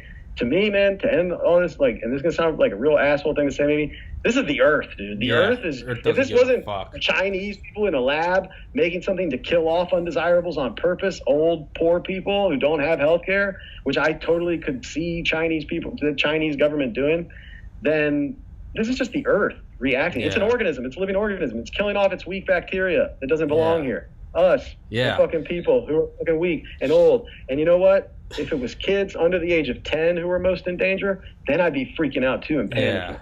If it was the youth, it was the healthiest stuff was all dying from the shit, then I'd be freaking out. But since it's 70 plus old people, I'll quarantine myself. I'll stay home. But like you said, I'm a gamer. I was made for this. Yeah. I feel bad. I think the youngest person I've seen die from it is 21. Dude literally had leukemia. I'm like, his immune system was fucked, It's a shitty situation, and we'll check back in with each other like 2 weeks, man. Yeah. Let me know what you got to speak. Yeah, sorry, I've got to go take some Tylenol or something. It hurts. I hate that. I can talk forever, but I hate seeing you like this. All right, brother. Hey, man, have a great day. Take care of that earache, dude. And like I said, say hello to everybody. Godspeed. I'll text you, all right? Yeah, bro. Take care, man. Peace.